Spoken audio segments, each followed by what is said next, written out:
そう欲張りなアイドルとしたいね。みんなのことちゃんと愛したいから今日も嘘をつくの。この言葉がいつか本当になる日を願った。それでもまた君と君にだけは言えずにいたけど、ああやっと言えた。これは絶対嘘じゃない。愛してる。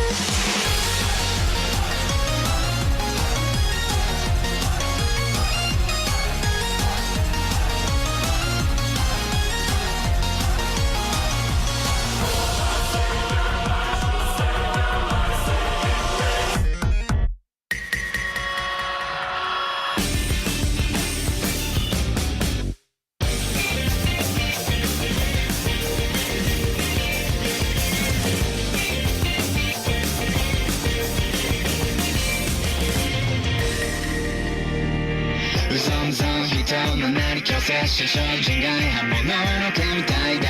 初心高い命シャドウはパッパラパン中身なき人間。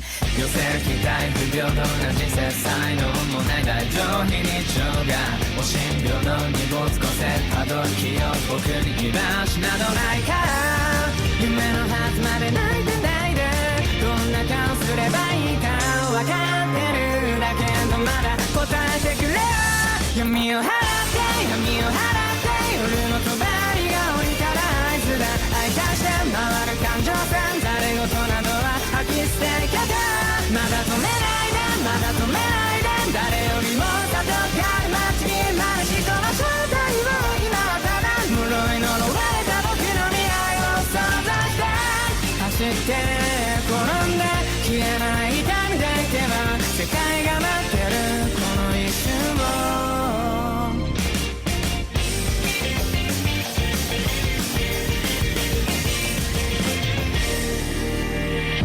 情状的感情が来でいく爆破順々に従った血管の罰。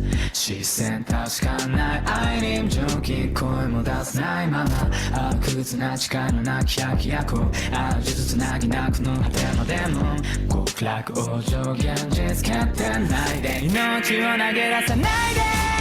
うちの脆さに浸ってどんな顔すればいいかわからないよ。今はただ答えてくれよ。五条は大変五条は大変不確かな声をするぐらいで操作して回る感情線その先に今立ち上がる手ただ追いかけてただ追いかけて誰よりも強くありたい。これが君の運命する今はただこのぐらい夜の底に深く深く落ち込んで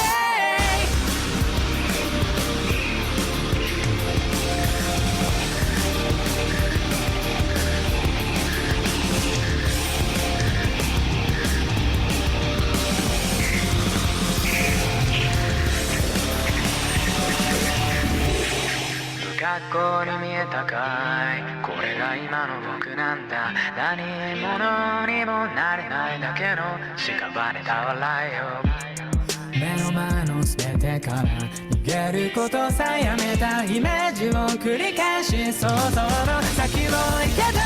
闇を払って闇を払って夜の帳が降りたら合図だ。愛化して回る感情線誰事などは吐き捨ていけた。まだ止めないでまだ止めないで誰よりも里がある街に生まれしこの正体を今はただ呪い呪われた僕の未来を想像して走って転んで消えない痛んでいては世界が待ってるこの一瞬を。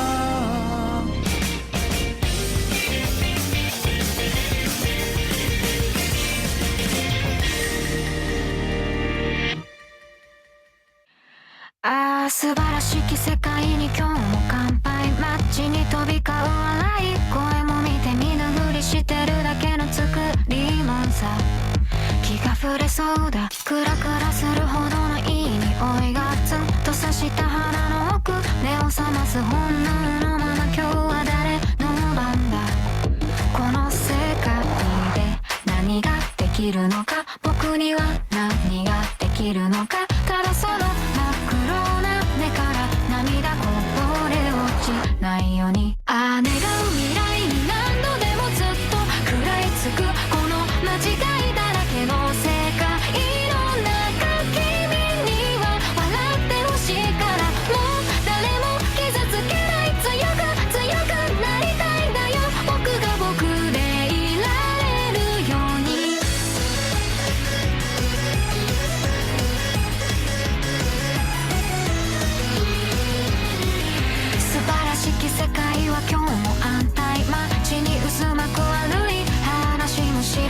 知らないふりして目をそらした。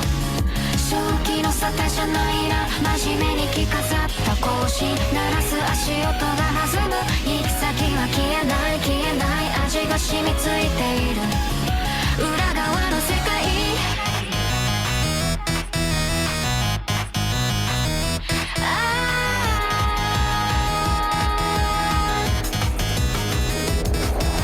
記憶正しく生きること、誰も悲しませずに生きること、はみ出さずまっすぐに生きること、それが間違い。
Okay, good morning, everyone. Can you hear me po loud and clear?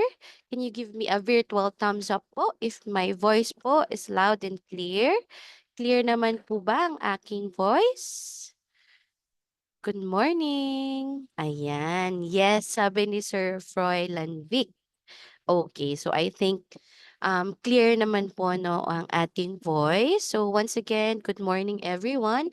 Thank you very much for joining our free webinar entitled How Can Foreign Students Find the Best Part-Time Jobs in Japan? Okay, so before we officially start with our webinar, I would like to introduce myself.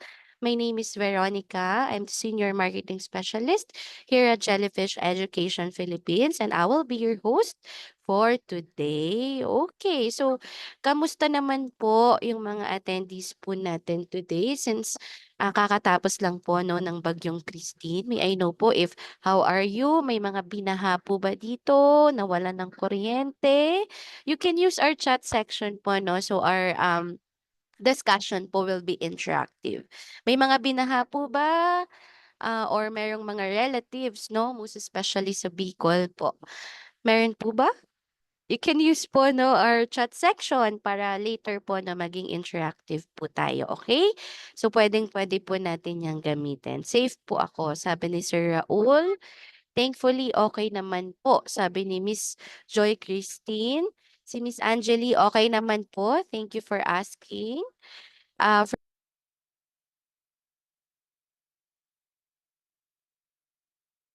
Ayan. So, let's see. From latest, safe naman daw si Sir Romeo and si Miss or Sir Herald. Safe here from Miss Christine Marie. Si Miss Eunice naman binaha po. Muntik na pumasok yung um, baha sa bahay namin. Luckily, nag-stop na rin po. We are okay, but some of our relatives were affected. Ayan, yes, opo. So, parang I think yung Bicol talaga yung somehow, kumbaga, naapektuhan po 'no ng bagyo. So hopefully po 'no, maging okay po yung mga naapektuhan 'no soon and also yung mga may relatives po 'no. Ayan safe din siya from Gapan City sabi naman ni Sir Fryland and good to know naman po 'no and ayun po since medyo katatapos nga lang po ng bagyo 'no, so we would like to thank you po for still joining po 'no the webinar today. So I hope po that you can learn a lot from us po no by joining this webinar. Okay, so may I know naman po if is this your first time po na ma-encounter sa Jellyfish Education po? First time po ba na ma-encounter si Jellyfish? Or saan po ninyo kami nakita? Sa Facebook, Instagram, Twitter, TikTok, sinabi lang ng friend, ayan, yes po, mga first time daw and mostly sa Facebook. May nakita din ako from TikTok, tama ba? First time Facebook? Okay, per Facebook, Instagram, Facebook po.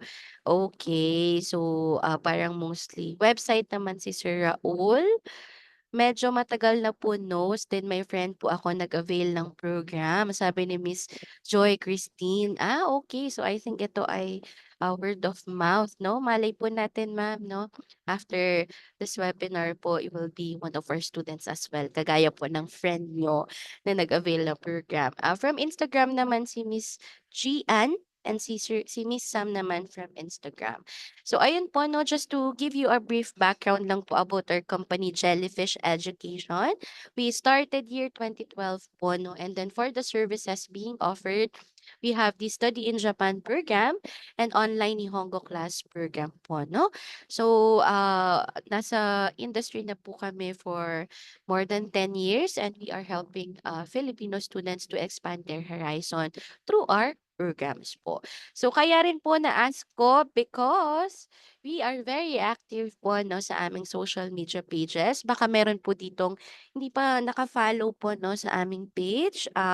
You can follow us po sa aming Facebook pages. Meron kaming dalawang pages po 'no, sa aming Facebook. Yung main page po namin which is Jellyfish Education Philippines po 'no, yung meron pong 200,000 plus na followers po 'no.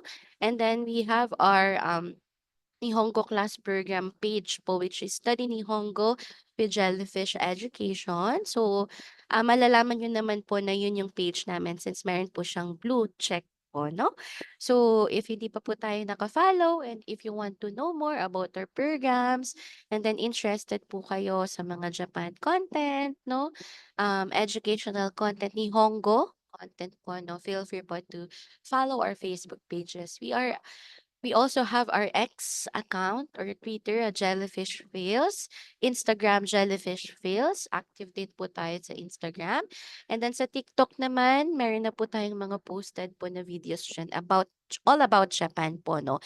And meron ding mga educational content po, no? So if you are somehow interested po in learning the language and if you want to know how you can be a foreign student in Japan, meron po kaming mga question and answer or facts po ng mga video sa aming TikTok.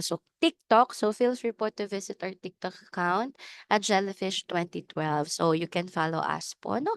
We also have our LinkedIn account, Jellyfish Education Philippines. And YouTube, no?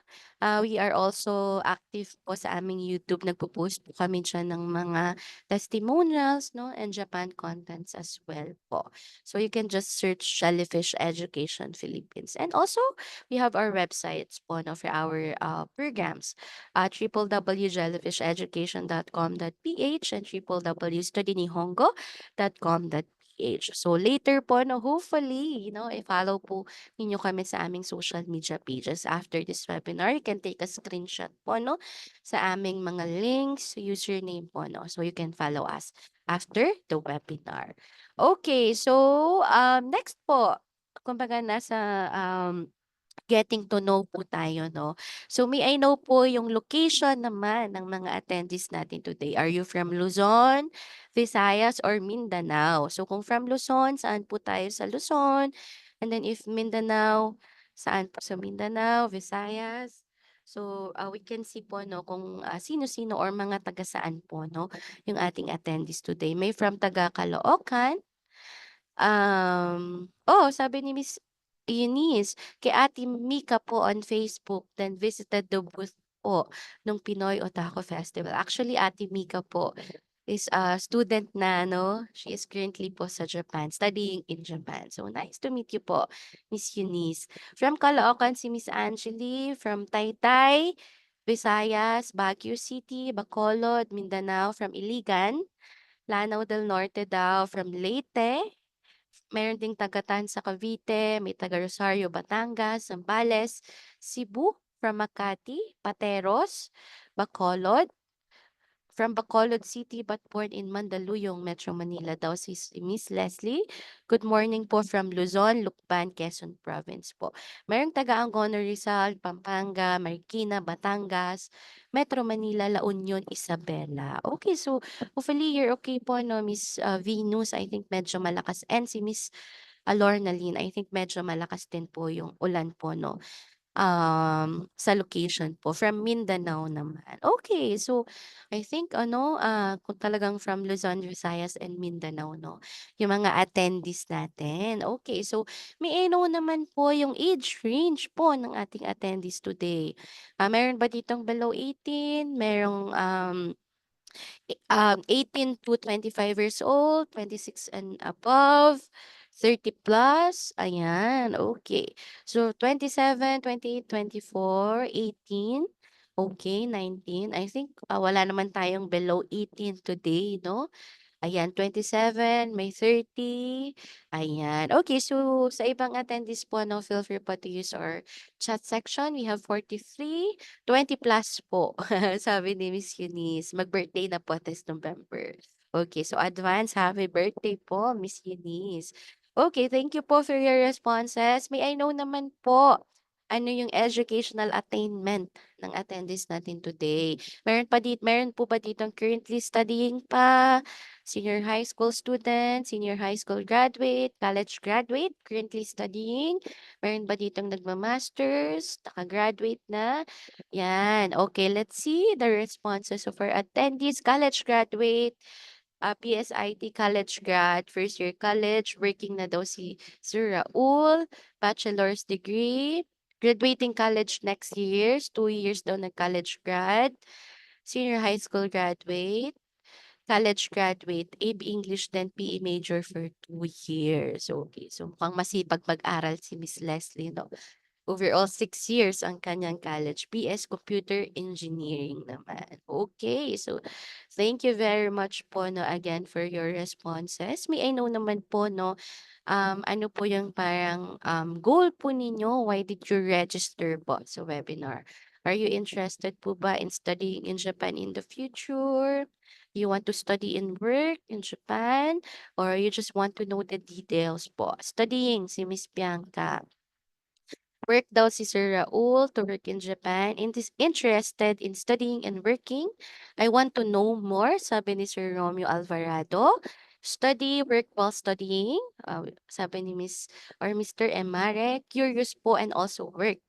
Sabi naman ni Miss Leslie, I am studying and work there most of all, I want to go back to Japan. Study and work po to be able to learn Japanese currently and to holder. Wow! So ang taas na ng level ni Miss Joy, no? Interested to work or study in Japan. Si Miss Eunice, I wanted to both study and work in Japan po. Plus expand my connections na rin po. Study and work. Sabi ni Miss Marie Elaine Jose, wow, yes. Planning to enroll para sa October next year batch.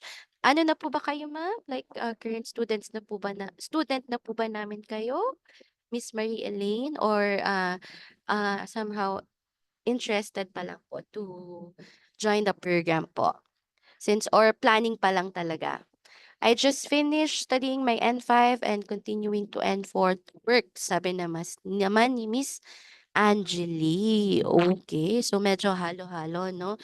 But mostly merong study and work din talaga and yung iba gusto lang talagang malaman po, no, yung details. So, once again, thank you very much po for your responses. So, somehow nagkaroon na po kami ng idea ano ba yung background, no, ng ating attendees today. Okay? So, again, feel free po to use our chat section po para maging interactive po yung ating webinar. Okay.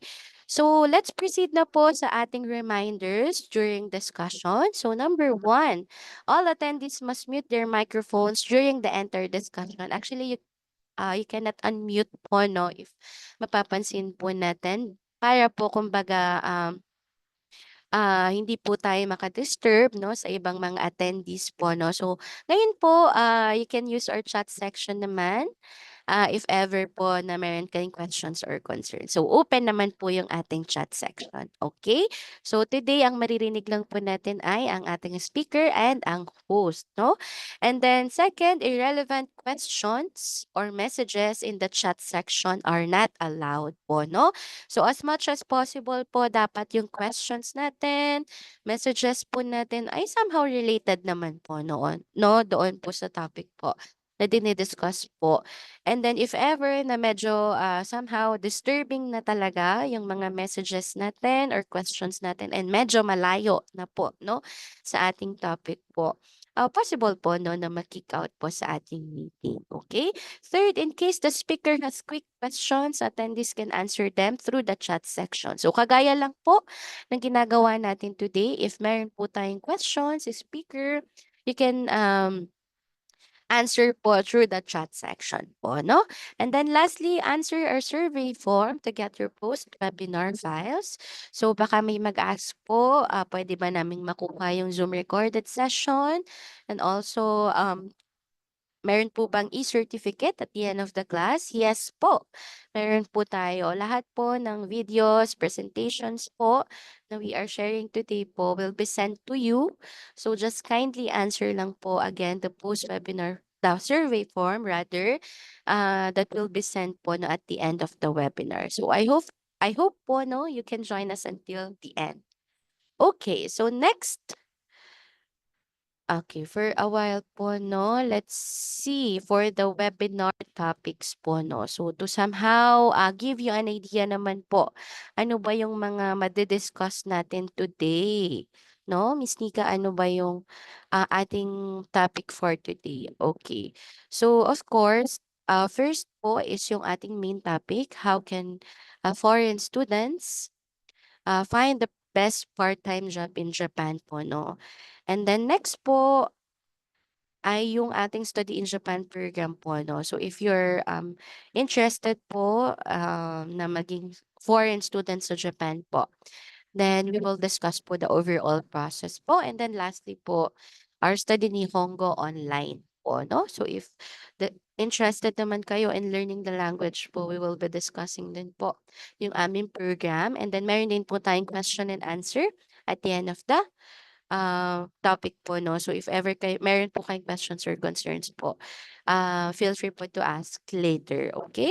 But before that, let's have a quick activity first po, no? So are you guys G po ba sa ating activity? Can you type G? Or you can give me a virtual thumbs up. So I'll know po if G naman tayo. Okay, so I think all attendees naman ay G sa ating activity. So our activity for today ay the guessing game, four picks, one word. So all about Japan lang din naman siya. Okay? So for the game rules, all attendees are welcome to participate. So lahat po kayo, you have to guess um the four picks to sum up right answers. So I think all of us naman are, or meron bang hindi familiar po sa four picks, one word? And then third, right answers for each questions are already in the crossword box po. So sa mga attendees po natin na hindi pa somehow familiar po, we will be flashing for images po, no? And then based po doon sa images na yon, magi-guess po tayo if ano siya. Okay, so ganun lang naman po. And then lastly, enjoy the game, no? So let's start. First one. So ito, a multinational chain of retail and convenience store. Do you know the answer po? Meron tayong timer pala, no? 3, 2, and 1. Okay, so I think lahat naman po no nakakuha ng correct answer.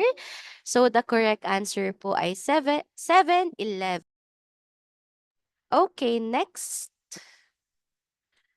Raw delicacy wrapped in rice and seaweed, often enjoyed with soy sauce and wasabi. So, ayan, let's see. Yan, wala na tayong time. I think all of you naman po got the correct answer.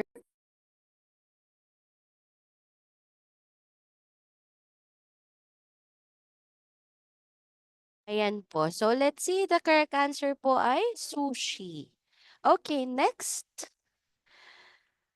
The tallest mountain in Japan. Ano po ito? Any guess? 6, 5, 4, 3, 2, and 1. Okay. So, meron na po bang nakapunta na sa Mount Fuji? Meron na po ba dito? Oo. Si Miss Marie Elaine. Nice. Ayan. So, next. Meron na si Miss Marie. Wala pa daw. Pero I think si Miss Marie Elaine Jose ay nakapunta na sa Japan at nakita na ang Mount Fuji. Okay, next. A traditional Japanese garment and the national dress of Japan. So I think this one is very easy. Lahat naman, hindi pa daw. But saw the actual photo po from my crush. Sabi ni Miss Eunice. Okay. Eto, meron na po bang nakapag-try po? Yes, the correct answer po is kimono. Meron na po bang try na magsuot ng kimono? Kasi very ano po ito 'no, so may correct po na way on how you will wear po 'no, the kimono. Never daw si Sir Raul. So, tignan natin. Been to Japan but haven't been to Mount Fuji, sabi naman ni Miss Leslie. Okay. Yes, last week sabi ni Miss Joy Christine nakapag-wear daw siya ng kimono. Okay, next. Sabi ni Miss Eunice, I tried na po, even search yung proper way po nun sometimes for cosplay. So I think si Miss Eunice ay nagko-cosplay, no? Ah, gusto ko magsusot ako niyan may kasamang opa, sabi ni Miss Venus. So i-manifest natin yan, ma'am, no? Okay, so again, it serves as symbol of Tokyo's rebirth after World War II? Do you know the correct answer po? Okay, so I think naman wala nang nakakakuha ng wrong answers, no? Yes po, the correct answer po ay Tokyo Tower. So earlier, Mount Fuji naman, no? So if you will pick one po, no? If given a chance, let's say meron kayong, bibigyan kayo ng isang araw na pupunta sa Japan, all expenses paid. Ano po ang pupuntahan nyo sa Mount Fuji or Tokyo Tower? Mount Fuji, sabi ni Miss Marie Elaine Jose. What about the others?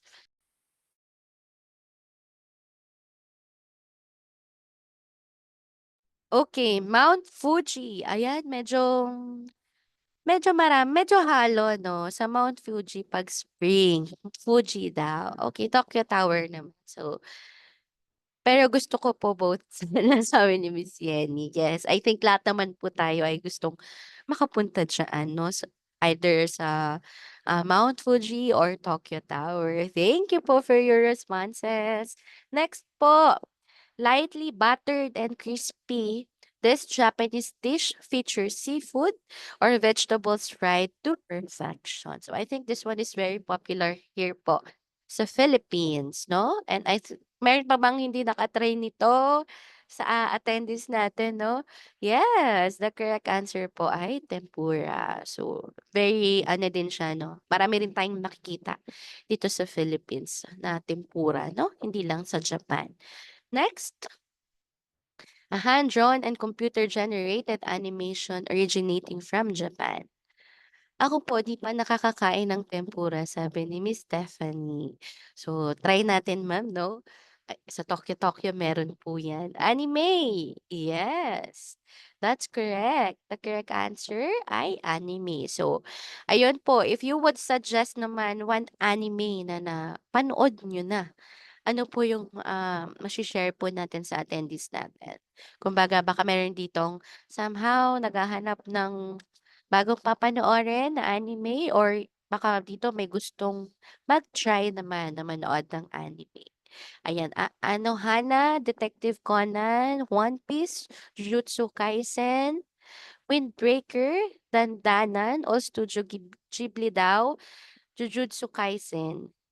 Oh, sabi ni Sir Romeo, TTGL literally helped me get over my depression. Sabi ni Miss Leslie, Astro Boy. Box naman.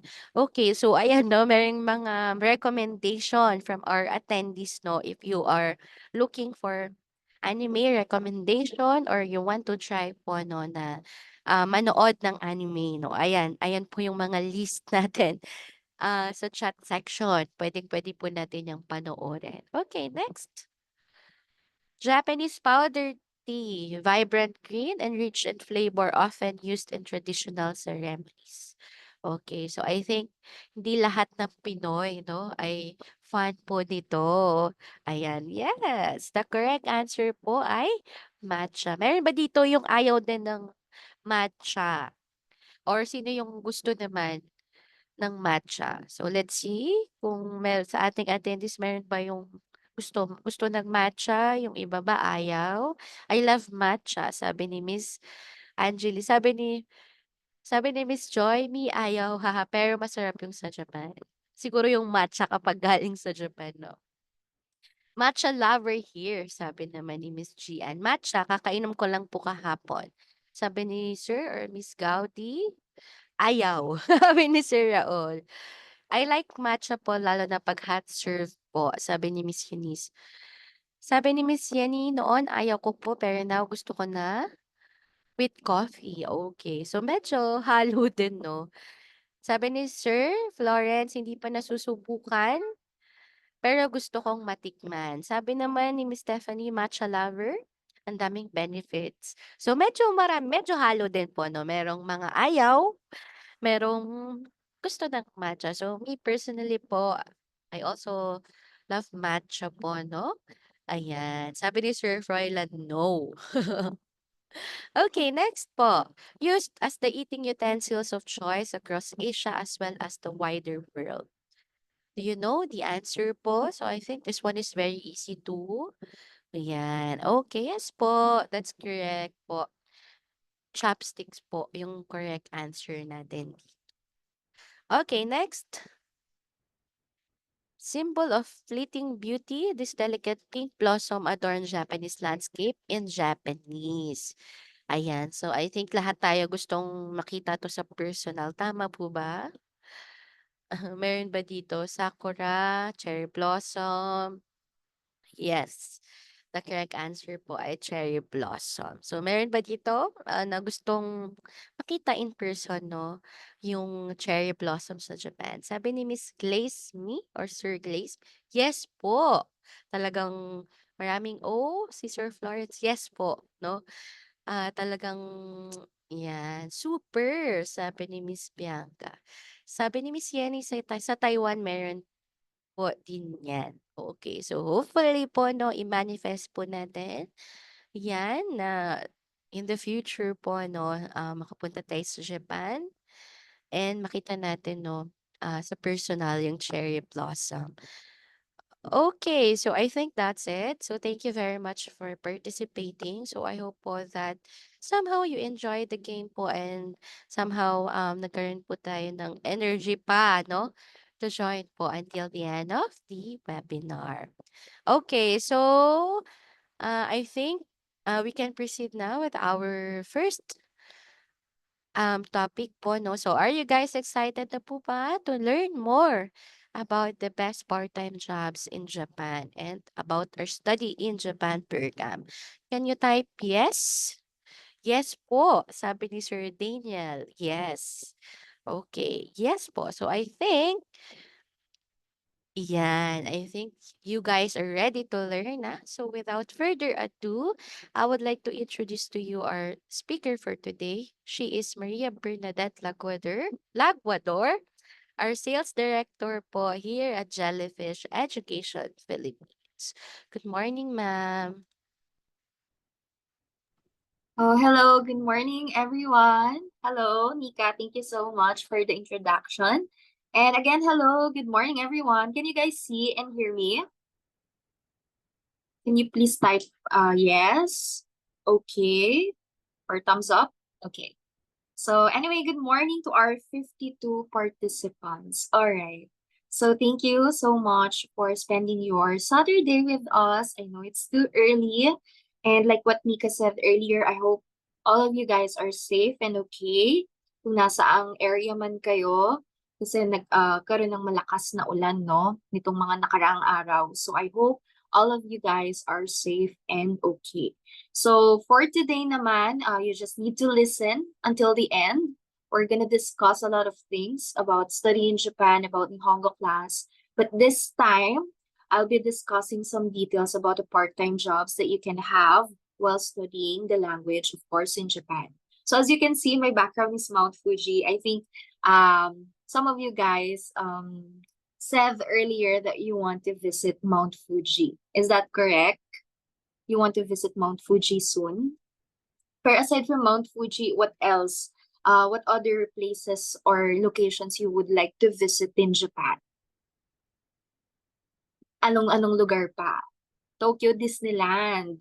Siyempre, lahat tayo, we want to experience yung happiest place on earth, Disneyland. And Sanrio, ayan, sabi ni Bianca.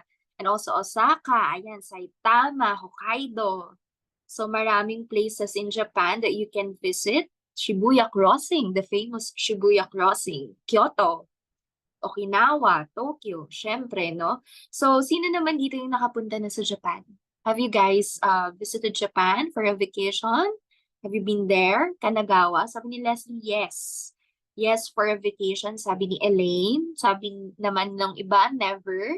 I think I saw one applicant na kakagaling lang niya last week. And I think some of our applicants also hoping na makarating din soon. Sino dito yung gustong makarating sa Japan soon? Sa panaginip lang. Sabi ni Sam, panaginip. But that's fine. Even though panaginip lang. At least, di ba, natutour tayo sa Japan. Even dream lang. Okay? Tour nung April. Gusto bumalik. Hoping. Me. Okay.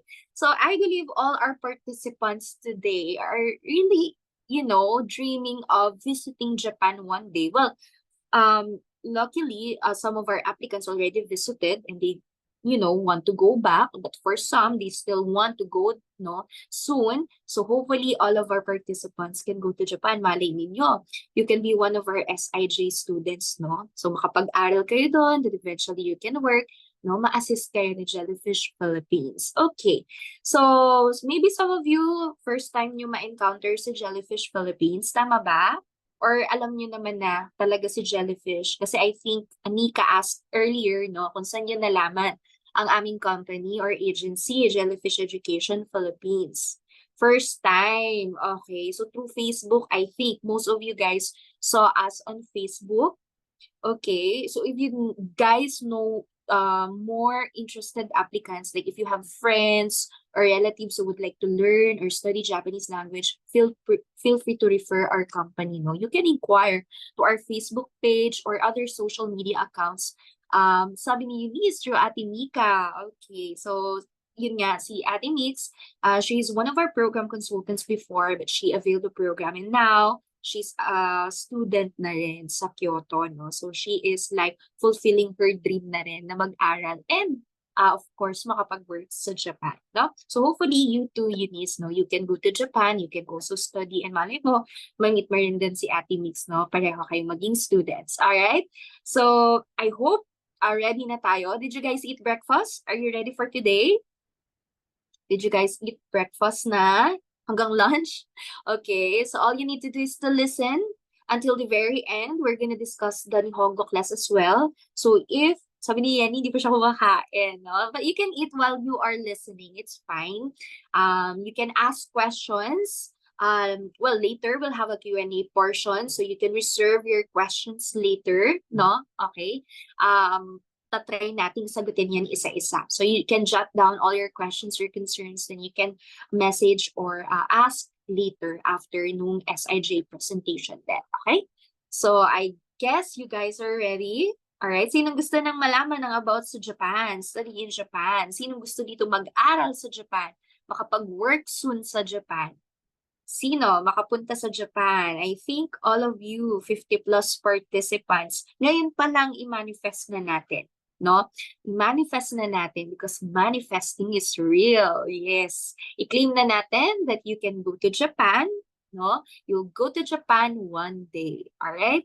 So anyway, again, I'm Bernadette, Maria Bernadette Lagodor. I'm the sales director to Jellyfish Education Philippines. And we've been doing this business for, again, more than 10 years. We started 2012 and we're still like gathering applicants who would like to study Japanese language in Japan. So we have 4 batches in a year and you can enroll anytime you want. And we're going to help you all throughout the application process. Okay, so now I'll be sharing my screen. Let me know if you guys can see my screen, no? Let me check lang. Okay, can you see my screen? Okay, please type yes if you can. Okay. Okay. All right. So I think clear naman. Okay. All right. So I'll be discussing the possible part-time jobs as an international student in Japan. Okay. So our program, Jellyfish Education Philippines, no, is the study in Japan. One of our programs is the study in Japan, wherein you're going to study Japanese language, of course, so Japan yun, and you can do part-time job while studying, no?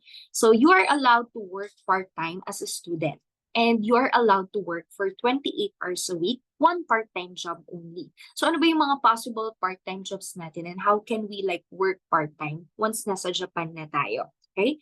Sino dito yung gustong mag-part-time in case maging students sa Japan? Or you just want to focus on your studies? Kasi it's optional naman, no? Please take note that it's optional. Hindi naman siya required na dapat mag-part-time job ka. So you can do part-time job while studying, and you can work for 28 hours a week. Yun na yung maximum nun. And pwede rin namang hindi. If you just want to focus on your studies, gusto mo lang mag-aral talaga ng language, as long as there is someone who's like gonna support you financially, then no problem. But most of our students, they are doing part-time job. Number one, because syempre, experience din, no? Number two, source of income, syempre, no? Yung income will help them sa mga living expenses nila or other expenses. And syempre, number three, you'll be able to practice your Japanese, no? Syempre, you'll be able to communicate with the people, Japanese people. So you'll be forced to speak. And another thing is, syempre, somehow magagamay mo yung environment or working setup or setting din sa Japan, even though part-time job pa lang siya. So, maganda rin yun. And syempre, you'll meet new friends, no? And you'll be able to build good connection, no? Once nag-work ka din ng part-time job. So, for the introduction, yun yung sa part-time job natin. Number one, introduction, we will be discussing. Number two, guidelines for working part-time jobs in Japan. And number three, possible part-time jobs. So we will be discussing the following, no? So let's start with this. Okay. 75%, it is typical for foreign students to juggle their studies with some light part-time work for extra income. And of course, international students in Japan or part-time employees are engaged in some type of part-time job. So like what I've said earlier, our students can do part-time in Japan while studying the language. So it's legal, pero one part-time only and maximum na yung 28 hours. So it's up to you if you're gonna do like yung until 28 or less than naman. Kasi sometimes our students are really busy studying. So, yun naman siya. Hindi naman siya, of course, malaking hadlang, no? So, you just need to manage lang din ng maayos. And like what I've said, most of our students are doing it kasi maraming benefits din, no? So, students are recommended to work at least a few hours per week since it is another way to practice the Japanese language and improve weekly. So immersion is the best way to learn a language, and working makes the immersion experience more complete. So part-time jobs enable foreign students to get acquainted with work in Japan and some of the rules and customs. So syempre, iba rin kasi yung the way ng mag-work. Let's say, for example, dito sa Philippines, iba yung setting natin or setup or the way Filipinos work them compared to the setting or setup in Japan. No? So you need to know yung mga rules, customs, no? So malaking bagay yung part-time job for you to experience at mas mag-improve in that aspect, no? And like what I've said, you'll be able to interact with Japanese people, mas mapapractice mo rin yung language mo, mag-i-improve ka quickly din, no? So kumbaga immersion, malaking bagay siya. While studying, aside from your earning, you are also learning and improving sa, you know, on how you, on how you work then, as a foreigner dun sa Japan, if ever, okay? So you can do part-time job while studying, and we will discuss naman yung other guidelines pa for working part-time jobs in Japan. So, number one, apply for permission to engage in activities other than that permitted under the status of residence previously granted at the nearest Immigration Services Bureau. So, usually we're giving that special permit like for part-time job, possible na from the school or from us. So you need to, of course, bring that to Japan.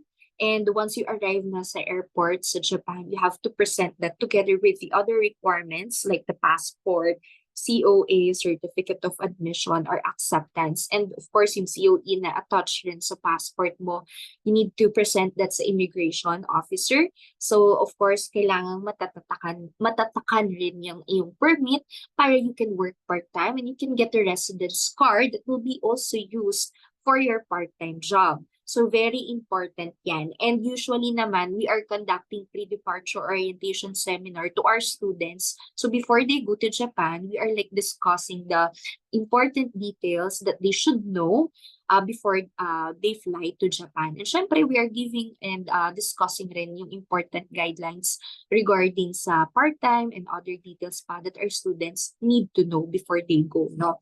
So, importante yan. And number two, the earned income is meant to supplement the academic costs and necessary expenses and not for saving or for remittance overseas. Okay, so ito importante to guys. As you can see, study abroad programs are really expensive. So somehow, para siyang business na mamumuhunan ka muna, no? You have to shoulder fees and you have to pay for everything, especially that you need a guarantor or sponsor for the application.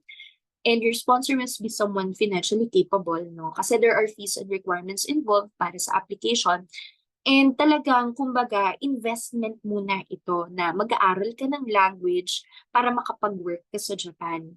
So, if you're gonna do part-time while studying, yung income natin will be enough only for your living expenses. Malaking bagay na siya for the living expenses like for the food, transportation, other bills that our student needs to pay like yung water, electricity, internet, no? And also, iba pang gastusin niya, but not really para pang save or parang pampadala, for example, sa Philippines, no? Kasi unang-una part-time job pa lang yun. So, kumbaga, hindi naman pa siya ganun sobrang laki, pero depende pa rin yung income sa type of job and also sa type of work.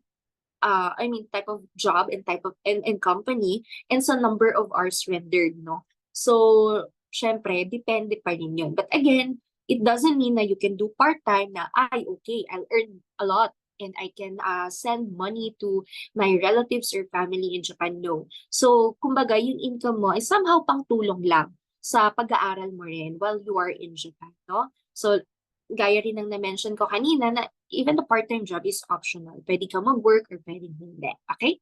So, talagang itong program natin is really an investment muna, no? And the ROI will be after if you're already working full-time. And of course, kapag ilang taon ka na rin, no, doon unti-unti, mababawi natin yung syempre, nagastos natin for the program din, for the language course. Alright? Number 3, the part-time work does not affect studies. Okay? And it is done while you retain student status in an educational institution. Part-time work is within 28 hours a week, up to 8 hours a day during the long school holidays. Okay, so it will not affect naman your studies, the language course, no? So you can do part-time while you have a student visa. If you don't have one, of course, you cannot work part-time job. And again, it's optional. If you just want to focus on your studies, that's fine. But if you don't want, if you don't want, if let's say you can do both naman, no? Let's say you can work part-time, you can focus on your studies, then why not, no? And again, you can work for 28 hours a week, but during holidays or breaks, you can work more than 28 hours a week. So mostly our students are doing like ilang hours kapag holidays, no? So para they can earn more, okay? So yun yung mga importante dyan. And then number 4, students. Ito, importante rin to. Are strictly prohibited to get jobs in adult entertainment businesses such as bars, nightclubs, and gambling businesses such as pachinko parlors and mahjong. So please take note, guys, na since you're a student, you have a student visa and you're studying in Japan, you are not allowed to do part-time jobs sa mga like bars, nightclubs, mga gambling businesses, no? Yung mga mahjong. So, you need to be very careful. Okay? So, again, bawal tayo doon sa mga ganung kind of part-time job. Okay? Bawal rin ang more than one part-time job and more than 28 hours a week, especially if hindi naman or wala namang long school holidays or breaks. Okay? Next, possible part-time job. So, since hindi pwede sa mga ganung type of part-time job, saan naman tayo pwede? Or ano yung mga pwedeng part-time jobs na pwede niyong gawin, no? If you are gonna study in Japan. So, syempre, depende rin yan. Usually kasi ang students natin, they're doing blue-collar jobs. Number 1, because of the Japanese level or background, no? Most of our students rin kasi, they don't have any background or level yet. Or kung meron man, medyo basic lang or N5 lang. Kasi all our students are required to take at least N5 course here in the Philippines before they go to Japan. So somehow, lahat naman ng students natin may N5 background. So 170 hours yung tinitake nila na N5 course sa amin with a certificate of completion. And syempre may mga tests na yun, assignments and quizzes, no? And syempre, kahit papaano, okay naman na may background na gano'n. No? Pero may mga students rin naman na once nag-enroll sa amin, meron ng N4, N3. So maybe you can check yung ibang part-time jobs rin na mas qualified kayo, no? Or if ever, okay yung Japanese level or background ninyo. Okay, so meron kasi na may mga basic or no Japanese level or background. Meron din naman na pang-conversation lang or conversational Japanese, and meron din naman business Japanese. So, depende, no, sa kung ano ring level or background ninyo, yung pwede nyo maging part-time job. So, for example, medyo basic lang or no Japanese level or background, you can work like as a kitchen staff, can work in a hotel or restaurant then. So kitchen staff positions are among the most common part-time jobs now. So sa hospitality industry in Japan for foreigners because it only requires basic Japanese proficiency. So it is a great place then to start for anyone who just learned the language. So medyo pag basic lang, walang background, probably sa kitchen, no? Since medyo konting Japanese level or background lang yung required for this one. Next is fast food delivery. Fast food delivery can be a good option as a part-time job for individuals who prefer to stay active and travel around. So fast food companies receive many orders and can have a staff shortage. So for this job, vehicles are usually provided by the company, but part-timers obviously need a driver's license naman for this one. So if this is not feasible, companies like Uber Eats hire drivers with bicycles. So meron din namang mga bicycles in case you cannot drive or you don't have like a driver's license pa, no? So ito, pwede rin to, fast food delivery naman, okay? So again, these are just examples. Depende pa rin yan. So you can check rin naman your options once you're there. And hotel cleaning staff, this part-time job usually does not use the Japanese language while working, but it is an advantage if the part-timer knows more about the Japanese language. No? So part-time jobs at a hotel can result in visa sponsorship, and they do hire full-time as well. Often they want to test out new employees on part-time job before making a bigger offer. So actually marami sa mga students namin working in a hospitality industry, like sa hotel, no? Yan, pwedeng receptionist, kitchen staff, or hotel cleaning staff. Depende rin. So, ito yung isa rin sa malaking market sa Japan na nasa hospitality industry. Hotel or restaurant. Okay? So, for go-kart driver naman, the first fun part-time job in Tokyo is a go-kart tour guide while traveling around Tokyo. So you may have seen the tiny cars from Mario Kart. Do you know that one? Have you seen that one? So zooming by with with drivers in cosplay as characters from the popular game as a go-kart guide, part-timers will learn Tokyo in and out, and they probably not required to use much Japanese, no? So the position requires an international driver's license. So you just need to check lang din yung qualifications and requirements, no? In choosing a part-time job in Japan, no? So may mga options naman din kayo doon. And kung maging okay kayo din sa application ninyo, then good naman yun. Alright? Next. Sorting and packing. So the tasks for this role include inspection of goods and sealing them into packages depending on the type of company that part-timers work with. The products are often either food, purchase items, or clothing. Working on this type of industry may not be the best way to improve the Japanese language, but there is a great demand in the workforce. So some applicants or students are working in a factory, no? So let's say ito, this one, so sorting and packing, no? So pwedeng mga food, purchase items, or clothing. So although hindi naman totally mapapractice yung Japanese language mo, pero marami ring demand for this kind of job. So somehow easy to apply for this, no? And also, meron din tayong mga students na nagiging English teachers sa Japan. So English teacher for adult, especially those na medyo meron na ring background ng language or may level na rin. So you can also apply for English teaching jobs. So English has become an essential language to know. So even if a part-timer does not know the language of the country he's visiting, he can always find part-time jobs in teaching English. And while children require the largest number of teachers, many adults want classes as well. So if working with children isn't the part-timer's preference, he can make decent money teaching those out of school, no? So pwede rin yan. Marami rin tayong mga estudyante na English teachers sa Japan. Okay? At actually, yung iba doon, nagiging full-time job pa nila. So after, let's say, they finish the course, naku-convert yung kanilang student visa into a working visa.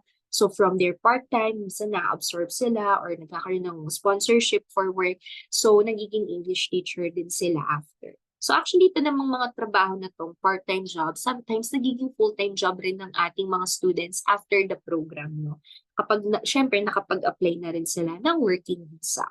So this one, English teacher for children. Kanina for adult, this one is for children naman. So the king of all part-time jobs in Japan is teaching children. So this is probably the most common job that university and Japanese language students find themselves doing after coming to Japan. So aside from the pay, the great part about being a part-time job English teacher is working with children that grow to look up to you and getting to do fun lessons. Although sometimes it's kind of difficult to teach children, but it's also fun, no, and challenging. So definitely you'll enjoy rin naman, no? So English teacher for children and chat host for English Cafe. The host's role is that of a conversation facilitator. So their responsibilities would be introducing fun and engaging topics for the patrons and keeping the conversation flowing smoothly, no? And one of the biggest perks of working as a chat host is flexibility then. And you will be getting coffees and non-alcoholic drinks on the job for a discounted price. So pwede rin to, example, no? So as you can see, marami ring pwedeng maging part-time job. Ito ilan lang to, no? But again, there are a lot of options that you can check. Even though you don't have any Japanese level or background yet. But gaya ng na-mention ko, most of our students naman, they have at least N5 before they go to Japan kasi required for all our students to study ng 170 hours. Sino na dito may Japanese level or background? Do you guys have any Japanese level or background? Meron na ba? N5 passer? Oh, JLPT N2. That's nice. Sobrang taas na ng level, no? O, meron na rin si Alorna Lee. Okay. So, meron na tayong mangilan-ngilan na attendees na may Japanese level or background. So, meron naman, wala pa. Sino yung wala pa? Okay. And sinong gustong matuto? Okay. So, yan. Wala pa raw. Okay. So, kung sinong gustong matuto, definitely you should enroll sa ating program, no? Para you can study Japanese language sa Japan, syempre. So, I hope maging students namin kayo. Alright. So, for conversational Japanese naman, you can be a convenience store clerk, no? Pwede sa 7-Eleven, sa Family Mart, Lawson, yan. Napakaraming convenience stores sa Japan. And if you visited Japan, no, sobrang panalo rin ng mga food sa mga convenience store, no? Especially if medyo nagtitipid tayo, no? Pero the quality, honestly, ay sobrang okay pa rin. Masarap pa rin lahat. Have you guys tried food sa convenience store sa Japan? Diba? Sobrang okay pa rin. Panalong-panalo pa rin, guys. So kahit hindi sa restaurant, even sa convenience store, definitely you'll enjoy the food and you have a lot of options. So you can be a convenience store clerk, no? Yeah, sabi, buhay na buhay. Okay, sabi nga, pag medyo nagtitipid tayo, ayan, pag medyo, okay, pwede tayo sa convenience store. Marami pa rin kakainin or kakainan. Okay? So in Japan, convenience stores are, guys, everywhere, no? Kahit saan kayo tumingin, may convenience store. Kahit saan kayo pumunta, may convenience store. Ang dami niyong options, guys. So, walang problema. Okay? And chain stores like Lawson have a 24/7 service. So, pwede kayo mag-apply if ever, no? Kung halimbawa, your Japanese lessons or in the afternoon, maybe you can work at night. But again, check nyo lang din, no? Yung time ninyo, yung schedule ninyo. Kasi syempre, priority nyo pa rin is makapag-aral. So just make sure that you can do both and you can, alam mo yun, do part-time job ng maayos. Kasi baka mamaya maapektuhan yung studies. Syempre, dapat physically healthy rin tayo or fit to work. So if you have like conditions, i-check nyo lang din, no? Kasi baka maapektuhan rin naman yung health ninyo. Okay? Just bear in mind that most convenience stores require you to have a good knowledge of Japanese. Pero dito, for this one, syempre, kahit papaano, dapat okay yung Japanese level ninyo since you're gonna speak with, syempre, mga customers, no? Especially kung may mga tanong, and syempre, kailangan mo rin makipag-usap talaga. So, kailangan na may okay na background ka rin kahit papaano. Okay? Server or hall staff. So, becoming a server doesn't just mean giving food to customers. Their tasks will include setting the tables, guiding guests to their seats, cleaning the restaurant, and occasionally washing the dishes. So sometimes customers will call for a certain inquiry. So part-timers have to be confident enough with their Japanese to be able to tend to them. So ngayon, syempre, kapag may mga yan na pumapasok na yung mga questions or inquiries, kailangan we know how to communicate rin. Kaya importante rin na may Japanese knowledge or background din tayo kahit papaano. Okay? Next. Legoland Playmaker. Okay, this one is interesting. So the Legoland Japan team hires foreigners to work in Japan Resort Theme Park in Nagoya, and the Lego Discovery Center is in Osaka and Tokyo. The typical salary has not been disclosed, and some say it doesn't pay as much as teaching children English. However, all your customers want to be there instead of being encouraged by parents to attend. So this is also one of the part-time jobs that you can do if you're in Japan. So ito again, ilan lang sa mga examples. You have a lot of options once you're there. You can definitely check your options rin. Depende rin sa inyo. Okay? Juice bars are trending in Japan right now, so squeeze on it. These hotspots span the refreshment range from serving standard juices and smoothies to specializing in organic and vegan-friendly drink concoctions. Most of the smaller, locally owned juice bar have strong mission and commitment to a healthy, connected life, and some may offer nice perks for someone like you. So another example, no, that you can do part-time in Japan. So sa juice bars naman, okay? Next is business Japanese. Ito yung talagang medyo okay na kahit papaano yung inyong level or background. So sa cafe or like in sa barista, a very common part-time job in Tokyo for Japanese, but perhaps not for foreigners. So if your Japanese level or background is somehow okay, maybe you can try this part-time job. So working at a coffee shop, no? Here you can serve customers, learn how to make delicious coffees, and be a kind, welcoming staff. So other duties include cleaning the store, washing the dishes, and operating the till.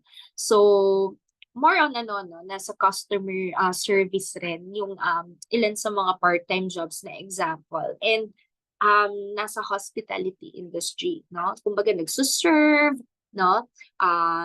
Nag-a-answer ng mga inquiries. So, yun yung karamihan din. So, part-time jobs. And of course, retail and apparel. Retail stores everywhere are a busy environment where the cashier interacts with customers and gives great service to everyone. So, in Japan, you can find retail jobs in any electronic, clothes, or drugstore. It's also helpful to know another language. So, yan yung ilan sa mga example, no? Another is front desk hotel staff. Sometimes spending receptionist yung tawag natin dyan. So front desk staff demands a higher Japanese level or higher level of Japanese proficiency because desk staff are responsible or is responsible for registering guests and managing reservations. So you really have to communicate well with the customers then if you want to work like as a hotel staff. Front desk hotel staff or receptionist, no? In bigger and well-established hotels, syempre, yung mga managers will want employees with good work ethics and manner. Ito rin importante. Aside from the language, you have to have the pleasing personality.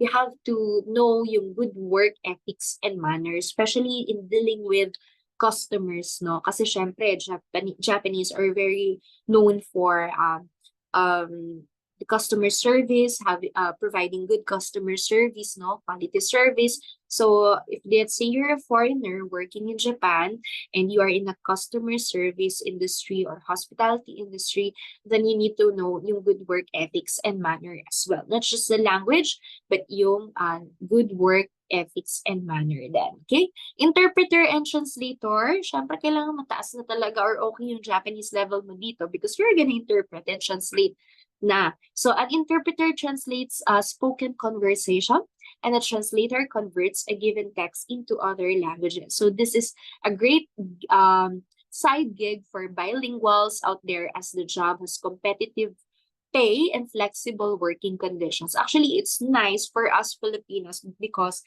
if you know how to speak, syempre, Tagalog, and then English, and then Japanese, talagang multilingual ka na, no?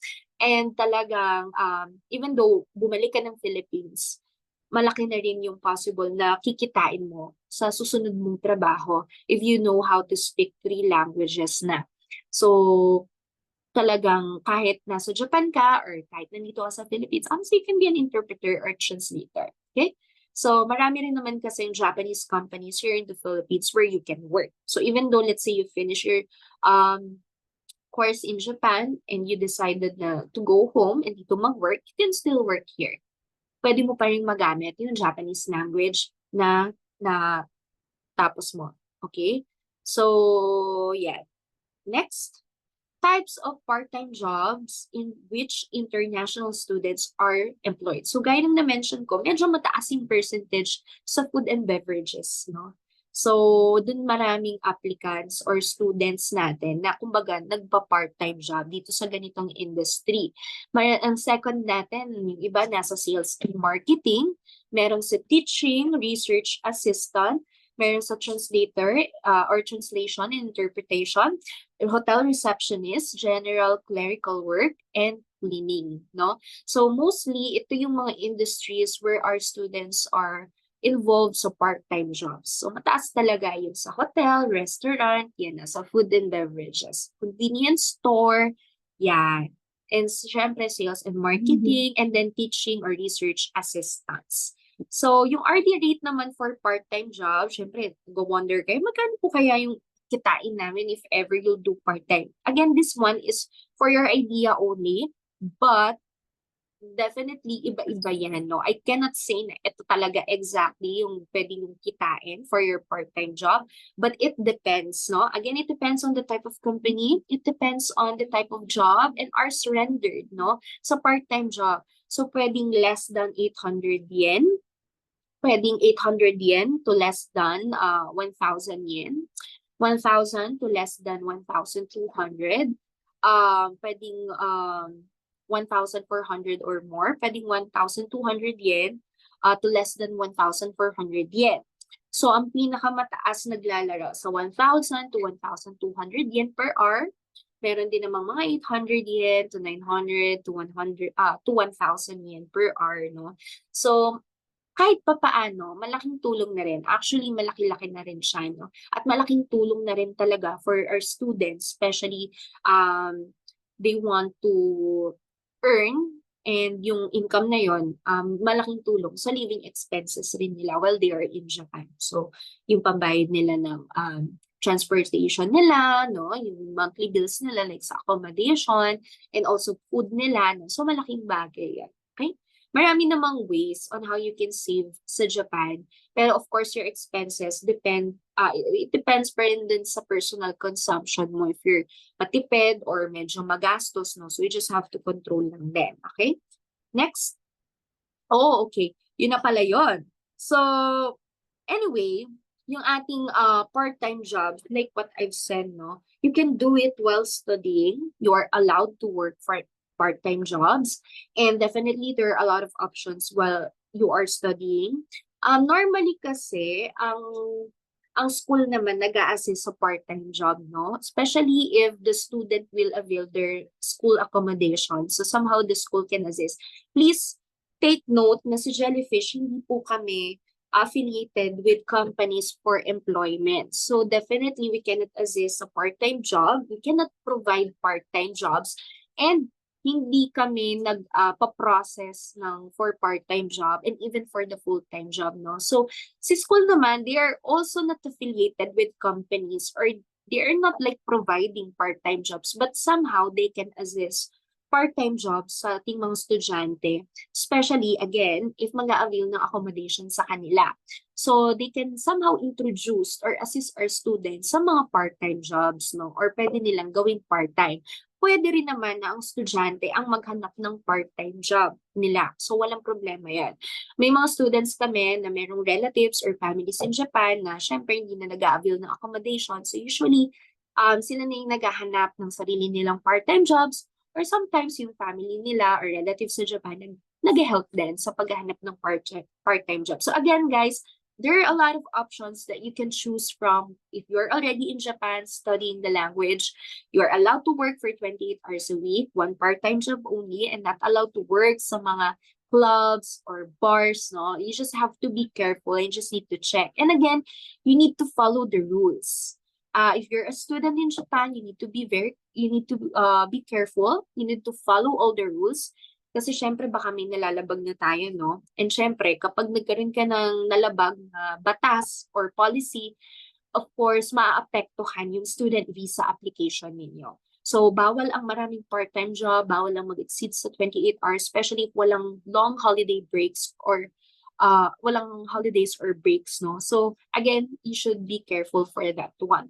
So definitely we'll explain more about the part-time job, and we'll provide the guideline once you're enrolled to our Study in Japan program, and especially before you go to Japan, since we are conducting pre-departure orientation seminar, no? So yun naman siya. And syempre, makakapag part-time job tayo sa Japan and eventually makapag-work full-time after if you're a student, no? If you're a student, if you're gonna avail the Study in Japan program of Jellyfish Education Philippines, and for that to happen, you need to enroll to us. Syempre, you need to enroll since we have 4 batches in a year, and currently we are gathering for July 2025, and you can start your application anytime now. So ano ba ang details, or paano ba tayo makakapag-enroll about sa Study in Japan program? We're gonna show a video. It will discuss the details about our SRG program. So you have to listen carefully, take note of the important details, write down your questions or concerns. Later, we will have a Q&A. And then, definitely, we'll have a Q&A. And then, after nun, kakaroon tayo ulit ng interaction. Okay? So right now, we're just gonna show a video. So please watch and listen carefully.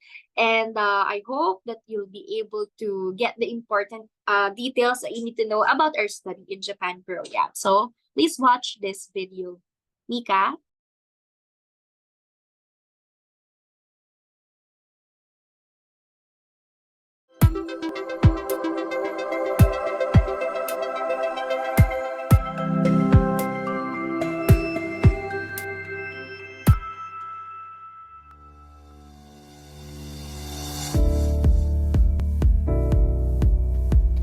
Do you want to know how to study and live in Japan? Well, look no further, because we are going to talk about the programs offered by Jellyfish Education Philippines. Jellyfish Incorporation was founded in Japan year 2007, which offers opportunities to people through education, overseas study, and recruitment businesses, with over 8 sites in 4 countries including Vietnam, the Philippines, and Indonesia, based on the management policy Expand Your Horizon. The company name Jellyfish was chosen in order to conduct business that transcends national borders, adapts to the changing times, and shines brightly in society. So why choose Jellyfish? Jellyfish is on the #1 spot in the Philippines in terms of knowledge and experience of the Studying in Japan program. Here are some of the reasons why you need to consider choosing Jellyfish.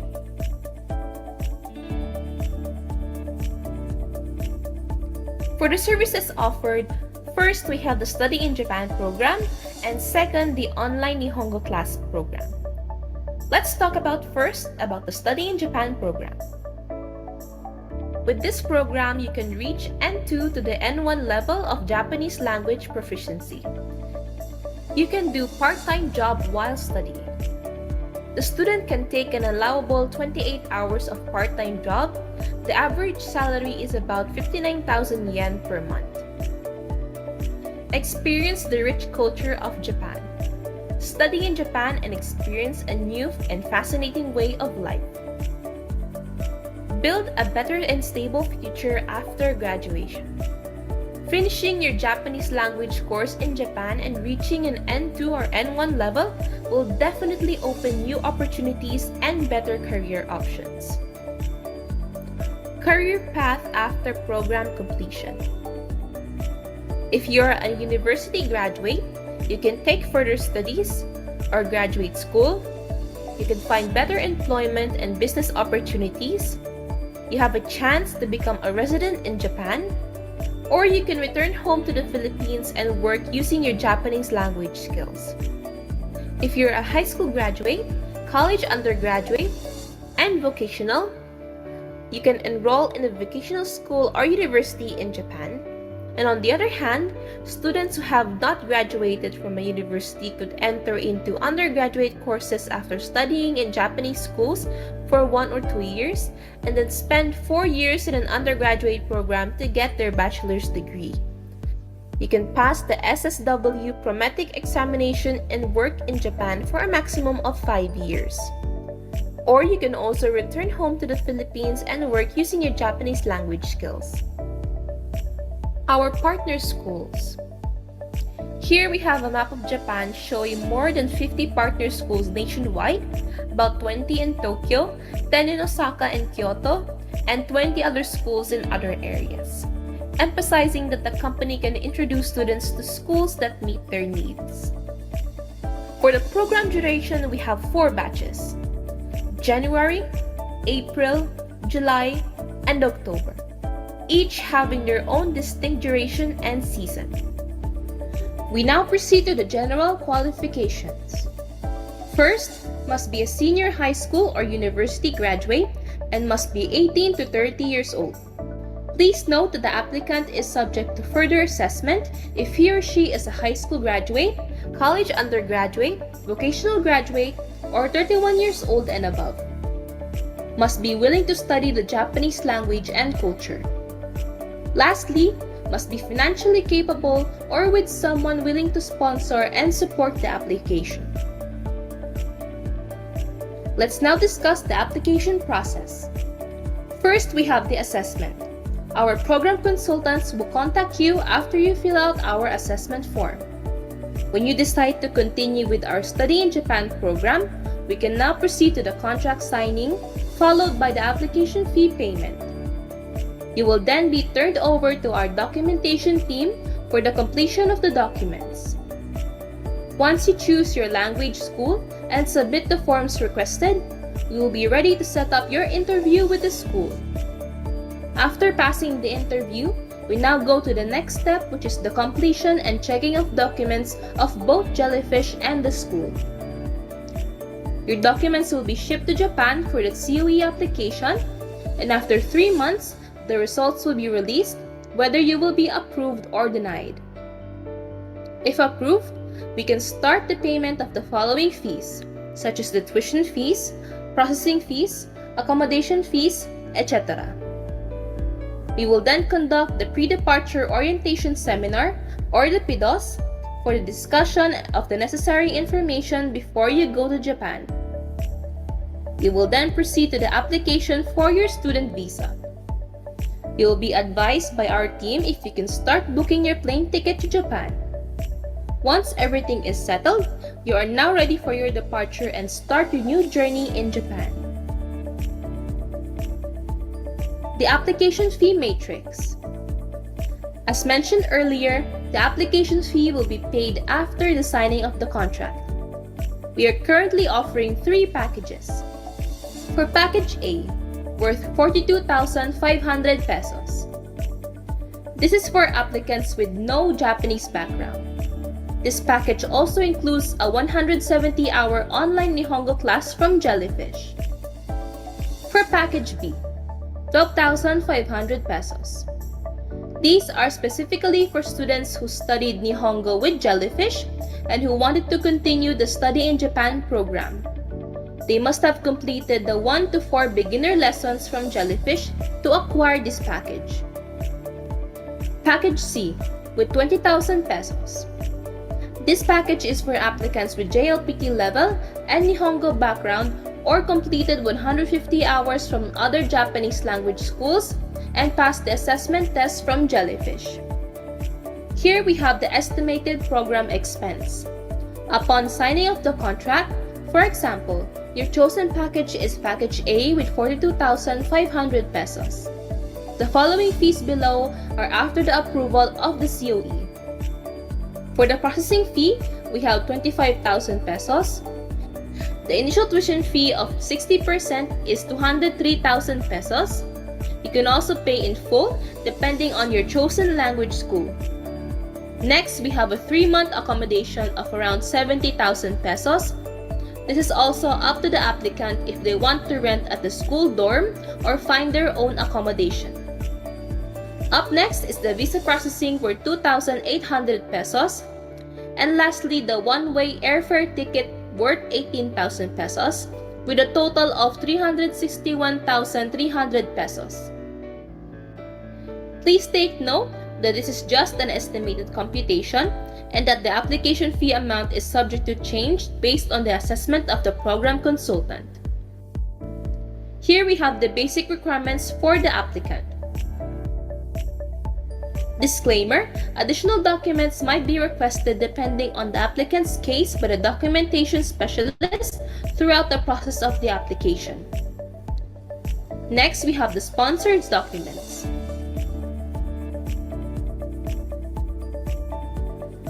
Studying in Japan can be a great challenge and a rewarding experience. After their study in Japan, many students go on to play active roles in Japanese companies both in Japan and in the Philippines. Take on the challenge of studying in Japan and discover the many opportunities that are available to you.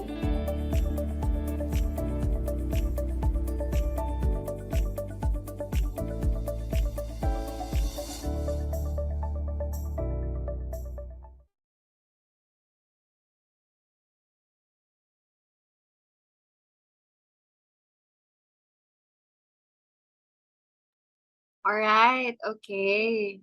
So have you guys listened to the details about our SIJ Study in Japan program? So medyo overwhelming, no? Kasi ang daming information about sa application process, breakdown of fees, and list of requirements, no? So yun yung medyo ilan sa mga importante na kailangan nating malaman, syempre, if you're gonna enroll for our study in Japan. So now, before we proceed sa ating Q&A part, I'll wrap up lang yung sa video din na medyo siguro baka nawiwindang pa kayo sa dami ng information. But, you know, our program is about the language. So you'll be studying Nihongo sa Japan. While studying, you can do part-time. And after the program, syempre, you can convert your student visa into a working visa. You can work for a full-time job. You can also pursue further studies, and you can definitely go back to the Philippines and also work here, no? There are a lot of Japanese companies here. So may mga fees and requirements tayo na kailangan para sa application. Since ito ay study abroad program, we're gonna apply for a student visa. So number 1, you need a sponsor or guarantor, someone blood or legally related to you, either from the Philippines, from Japan, or from other country, as long as, again, blood or legally related to you. So kung may magtatanong, pwede po ba ang hindi ka mag-anak, kaibigan ko lang, or kakilala? Hindi po, no? So mas maganda po talaga ay related to you para may chance rin po tayo sa COE application. And syempre, dapat po financially capable yung ating sponsor. Dapat may work po siya or business. Kumikita po siya ng at least 65,000 pesos a month. Yun yung minimum natin. And syempre may enough savings rin. Hanggat maaari at least 1 million pesos, and someone who can provide bank documents, no, like statement and certificate, and also proof of income like COE, ITR, or business permit. Pwede hanggang 2 sponsors. Okay, kung may magtatanong, pwede po ba 2? Pwede ring isa, pwede ring 2 ang ating sponsors. So kung 2, pwede natin pag-combine and pareho sila magpo-provide ng documents, no? So again, kahit from Japan, from the Philippines, from other country, as long as kamag-anak or kapamilya niyo po. Okay? Hindi po pwede ang friend, ninong, kapitbahay, or super best friend, no? So kailangan kamag-anak or kapamilya po, no? For the COE application po ito. So yung COE po, Certificate of Eligibility, yun yung kailangan natin na certificate na manggagaling kay immigration sa Japan para makapag-apply po kayo ng student visa. Okay? So may mga fees po tayong babayaran syempre sa program. Unfortunately, we're not offering scholarship programs and we are not providing financial assistance to our students or sponsors. So kaya kailangan po or mahalaga na may guarantor kayo na siyang magsusupport sa inyo financially at magpo-provide ng requirements para sa application po ninyo. Okay? So ngayon, meron tayong 4 batches sa isang taon, every January, April, July, and October. You can apply sa kahit anong batch. And currently, nagko-collect na po si Jellyfish for July 2025.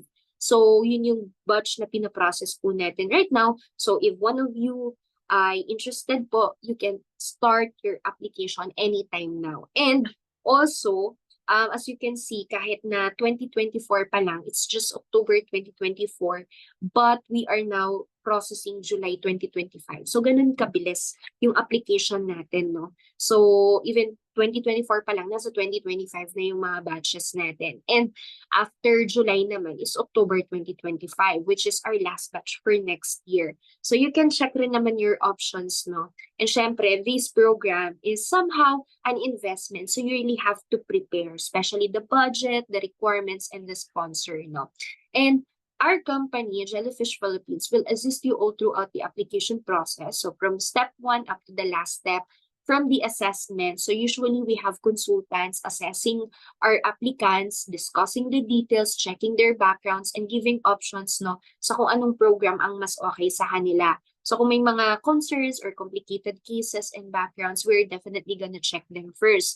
And then syempre, doon na didiretso sa contract signing, application fee payment. Sa application fee, we have different packages. So you can check, depende kung may background na sa Japanese level or wala pa. So our consultant will also check kung anong package yung for you, no? And then, syempre, yung ating documents kailangan mag-submit after. So we have a documentation team. And our documentation team will help you with the documentation para sa COE application na kailangan para makapag-apply ka ng student visa. And definitely, we'll give you feedback, we'll help you with the requirements, we'll check the details, we'll make sure all of them are correct and complete. And once done, we'll submit everything to immigration na to apply for a COE na. Kailangan natin, again, for your student visa application. Student visa application. And we'll definitely wait for a few months lang, usually 2 to 3 or 3 to 4. And kapag okay na, then tsaka tayo mag-a-apply ng student visa. But before that, you need to settle the fees muna, remaining fees, before you apply for a student visa and before you go to Japan. So ano-ano ba yung mga fees na I think somehow nakita nyo kanina, no? Yung ating processing fee, syempre tuition fee sa school, accommodation fee, visa fee, and airfare ticket. So please take note na yung tuition fee sa school, depende yan sa chosen school nyo, depende rin kung installment or hindi. So meron po ba kayong options for schools? Yes, we have options for schools. Definitely we'll send you list of schools once you're enrolled na. So meron tayo sa iba't ibang locations din.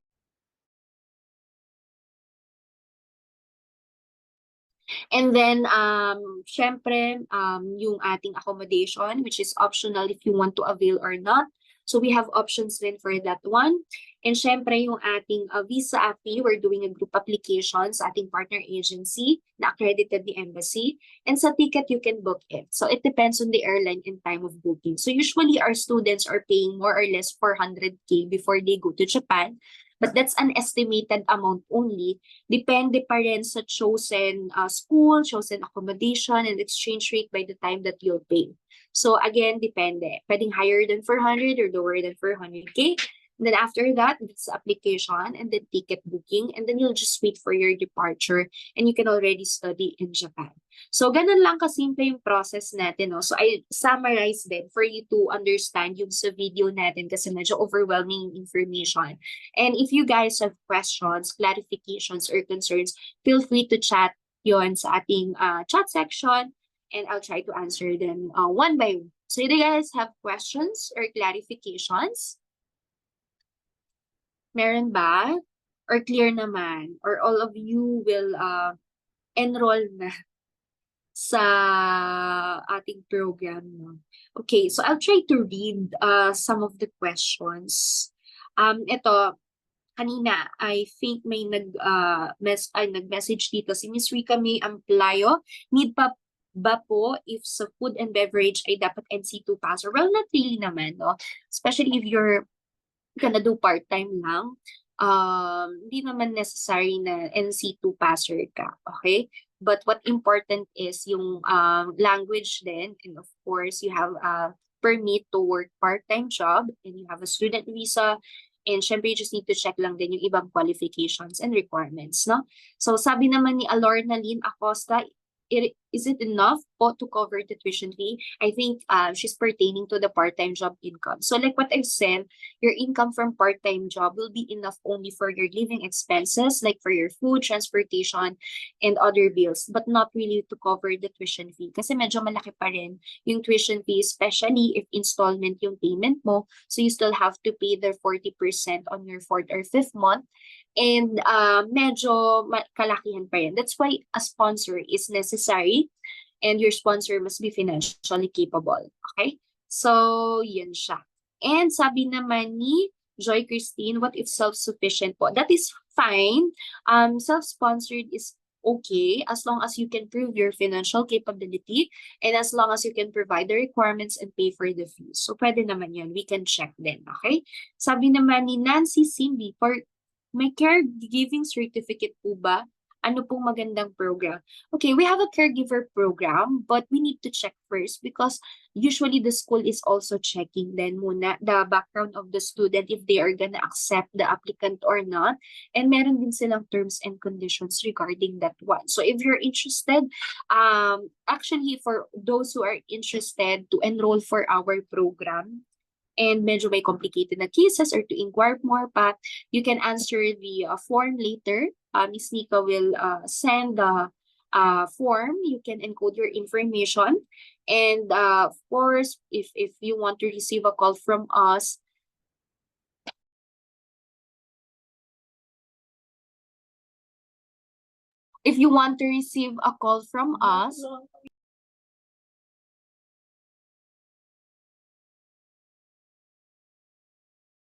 okay, so if you want to receive a call, you can fill out the form and encode your information pa. Okay, so our consultant can assess you.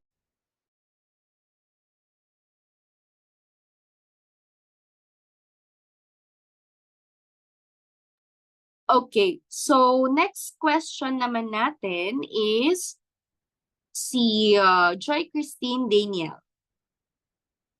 Ang question niya is, follow-up question po. Kasi, ano to? May work naman po ako here in PH and my company is supporting me to work online na lang if I want to further my Japanese studies. And issue ko lang po is okay lang ba yun if I have a full-time job and then mag-study po, by then I won't need na po yung part-time job. Okay, well, for this one, Christine, actually you can check naman. I think there's a possibility that you can bring your work, especially if it's online. You just need to check, no? I think meron dyang terms and conditions then. So definitely our Japanese staff can check you with that one. So it depends. It depends sa company where you are working right now. and type of job also. So I think we need to check first. Okay? So again, our Japanese staff can check. But I think there's a possibility kasi may mga ganyan rin kaming applicants na parang dinala nila yung work nila dito sa Philippines since online lang naman. So parang they're still like doing the same job na nasa Japan sila. Okay? And then, sabi naman ni Leslie, pwede po mag-part-time lang. Pwede po pang part-time lang i-apply ko doon, hindi mag-aral. Sorry, Miss Leslie, hindi ka po pwedeng mag-part-time lang if you're not gonna study. Kasi yun nga lang po, no? I mean, you can work part-time if you're gonna study Japanese language and if you have a student visa. So you cannot work part-time if you're not gonna study Japanese language and if you don't have a student visa. Okay? So, Lorna Lynn, what is the difference po sa SSW visa from working visa? Okay, for working visa, definitely you don't have limits. You can work in different industry. Ang specified skilled workers visa po kasi ay, yun, from the word itself, may specified skill for certain industry. Limited lang din yung industries. And there's an examination that you also need to pass, like the prometric examination. No? So you just have to check. Merong sa caregiving, merong sa hospitality, sa agriculture. So depende po siya. No? And then for 32 years old, ano po need nyo na documents pag more than 30 years old? Well, same lang naman po yung requirements if more than 30. Ang kailangan lang po is ma-assess rin namin si applicant and to check the background and to provide options po. So we need to check rin if the school will accept. So kung wala naman maging problema, then walang okay po siya. Okay? Then next, si Glaze Me. Do you have to pay the initial tuition upfront or it can be paid over time? You need to pay po the tuition fee before you go to Japan. And again, like what I've said earlier when I summarized the details, it depends if the school will allow you to pay in installment or not. So usually kapag installment, 60-40, 60% before you go to Japan, and then the remaining 40% is on your 4th or 5th month, or sometimes 100% na tuition fee naman. So, yan naman siya. So, other questions or clarifications?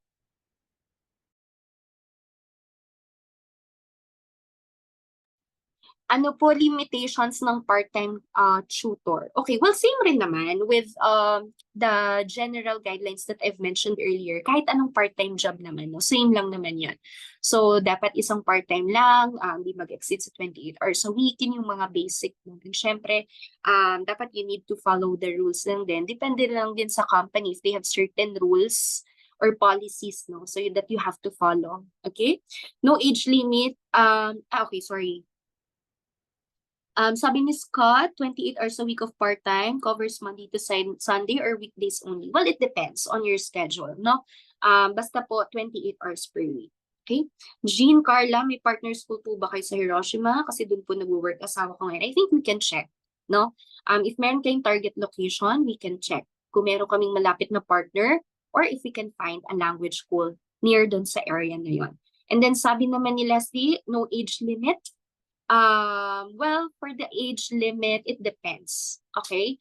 Hanggat maaari until 30, but if 30 plus, we need to check first. Depende rin po kasi sa case or background ng applicant. Okay? And then, sabi naman ni Romeo, what I mean po sa elementary, okay. Well, depende po. Meron pong for children, meron for adults, so it depends on your parang pag-a-applyan. I think you can somehow teach rin po sa elementary and high school. So, depende po yun sa inyo. And kayo Miss na last ko yun sa COE po, paano po yun pag na-reject? Okay, well, yes, there's a possibility na ma-reject. Depende yun sa reason. So, we need to check. If you're gonna reapply, we need to check the reason for denial first. And depende kung you will able to retrieve all the details and documents. And kung if we can reapply naman, then we'll definitely accept your application. Again, kung magiging maayos naman po at makikita natin na walang magiging problema sa application po ninyo, then definitely we can accept. So, after po ng study, kailangan po ba mag-exit ng Japan or pwede na po doon mag-exam ng SSW visa? Depende po yan sa magiging arrangement with the company or where are you going to work. Depende rin po yan sa type of visa na i-apply po ninyo. Sometimes there are some requirements and processes that you need to finish here in the Philippines for you to work in Japan, or sometimes naman pwedeng sa Japan na diretso po, no? So again, depende po yan. I cannot say like right now. Depende po rin sa case. Other questions or clarifications? Meron pa po ba? Is there a possibility na ma-absorb sa company? Yes, there's a possibility. Okay? If ever po na kayo ay talagang okay sa trabaho, then there's a possibility na ma-absorb po kayo. Depende po yun. Okay? Another question? Questions? Clarifications? Okay, so Lorna Lee, clarify ko lang po yung tanong ni Miss Christine kanina. Okay lang po ba na dalawang part-time job? Hindi po pwede. I think I've mentioned this one a few times already, na isang part-time job lang po ang pwede natin gawin. Hindi po pwedeng multiple part-time jobs. Okay?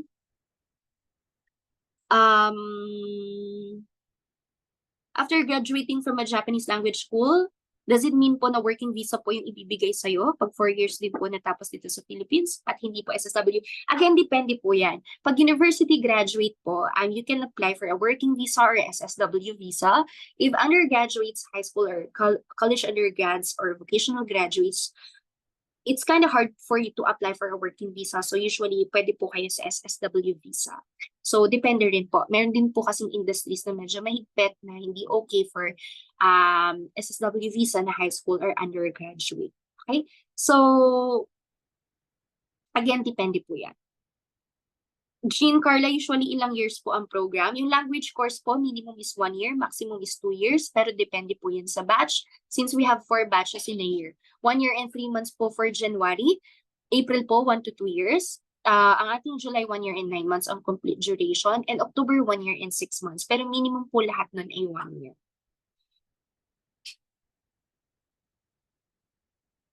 Okay, sa rate ng sahod sa SSW and working visa, honestly, depende po yan sa type of trabaho pa rin, no?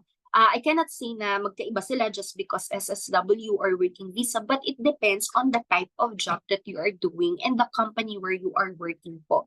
So, dun po magbe-base sa rate, no? Ng magiging sahod po ninyo, if ever. So, other questions or clarifications? Questions? More questions? Clarifications? Questions or clarifications pa po? Okay, I'm gonna count 1 to 10. So if you don't have more questions, okay, sabi ni Nancy, pwede po bang hindi tapusin? Please, you have to finish your course, okay? As much as possible, finish the course po. Hindi po pwede na after 3 months, you're gonna stop and then you'll work na po. Hindi po magandang tingnan yon, especially sa school din.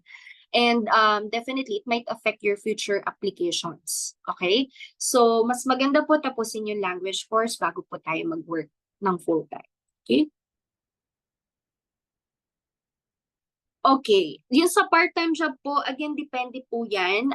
If you want to bring your job from the Philippines to here, to Japan, may mga certain terms and conditions po yan. So if ever you have a job that you could bring to Japan, our Japanese staff will check po muna. It depends on where you are working and the type of work that you're gonna do po sa Japan. So may mga certain conditions po yan. Meron pong kailangan yung i-declare, meron kailangan bayaran na tax. So depende pa po yan sa case. We need to check din po first. So other questions or clarifications? I'm gonna count 1 to 10. And if you don't have questions anymore, we're gonna proceed with the next topic. Okay? So, okay, pag hindi po ba na-declare, matitrace po ba? Again, depende po siya sa part-time job. We just need to check first. And lahat po ng kailangan natin, kailangan po i-declare. At kapag meron tayong hindi na-declare is something na baka maging illegal or hindi po okay. So, yun po siya, no? Again, we need to check po muna. Okay? Next is Scott Hermosa, ilang hours po yung class per day? Usually 3.5 hours per day po, and pwedeng in the morning or afternoon. Depende po. Once you're in Japan, there will be a placement test. They will definitely check your level or background, and depende sa result kung saan po kayo ilalagay. Yes, weekdays po ang ating classes. Okay? What are your partner schools po for postgrad studies? Okay, mostly our partners are language schools only. You're gonna study Japanese language. If you want to pursue further studies po, you can enroll in universities, but we don't have affiliated affiliated universities po. So it's you who will apply po if you want to pursue further studies. So kami po ay sa language course lang po sa Nihongo. Okay? So, yan. But we can somehow check, or maybe your language school can assist you with that one. Okay? Other questions, clarifications? So, I'll count na po, no? I think wala na po tayong questions. So, 10, 9, 8, 7, 6, okay, 5, wala na ba? Okay, 4, 3, wala na, kahabol, 3, 2, and, okay, so may pahabol si Miss Alornalyn, accommodation. Ano pong about sa accommodation, Miss Acosta? Ano pong ating question about sa accommodation? What do you mean po sa accommodation? What is your question? Pag hindi po nag-dorm, kukuha, nasa magkano po usually? Okay, once naman na-approve na po yung eligibility, we have options if you want to avail the school's accommodation, or if you'll stay with your family, or ikaw maghahanap, pwede nating i-exclude yun, yung accommodation. So usually, ang mababawas, kasi usually ang binabayad po ay mga nasa, well, mga first 3 months muna ng accommodation, then you can pay naman the succeeding months after, if let's say nag-avail po kayo, no? So usually ang accommodation, mga nasa 63,000 pesos, yung first 3 months lang po yun, no? Or depende sa type of accommodation rin po kasi, if it's a shared house, shared room, or solo room. So yun, pwedeng mga ganong amount po yung ma-deduct natin or ma-exclude. And then, if hindi nga lang po mag-avail ng accommodation, may mga ilang services lang from the school that you're not eligible to avail with. Like, for example, the free airport pickup, assistance for health insurance, opening of bank account, and part-time job assistance, no? So, nasa contract naman po natin lahat yan.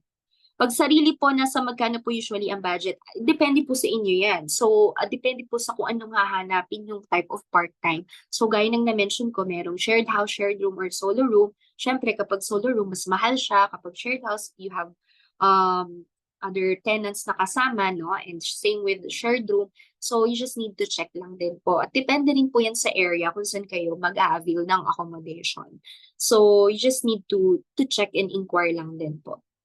So, depende. Pwedeng 45,000 yan a month, 50,000 yan a month, or mas mababa doon, or mas mahal po doon. So, depende po siya. Okay? May help din po ba maghanap if ever hindi po sa dorm? What do you mean po? Okay, so again, we have options po once you're enrolled after the COE result. So, we have options if you want to avail the school dorm, if you want to find on your own, stay with your relative, or kami, meron kaming pinoprovide, but limited lang po. So, hindi po sa lahat ng schools yun. So, kung ang school niyo pong napili, hindi po namin mako-cover, hindi po kami makakapagbigay ng assistance unless sa school po kayo mag-avail. Okay? Or kayo po yung maghahanap. Okay? So, again, other questions or clarifications? 5, 4, 3, 2, 1. Okay. So I guess I've answered all the questions already. So again, guys, if you are interested, if you are already decided in enrolling for the Study in Japan program, especially now that we are gathering for July 2025, you can start anytime. Feel free to answer the form. The form was sent by Miss Nika. Nasa chat section, you can check.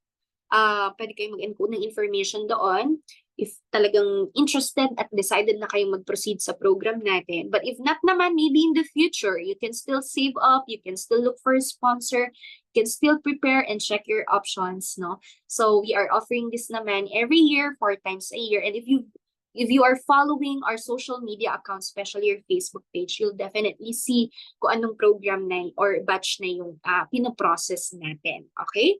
So I hope that you learned a lot today and you were able to get the information details, and I've answered all your questions and enjoyed the webinar so far. So you can finish the webinar until the end, since we are also gonna tackle about the Nihongo class here in the Philippines. So if you can't enroll for a SIJ for now, you can also learn the language while you are here in the Philippines, even though you're from Visayas, from Mindanao, or sa amang parte ng Luzon, no? Kasi online lang naman siya, okay?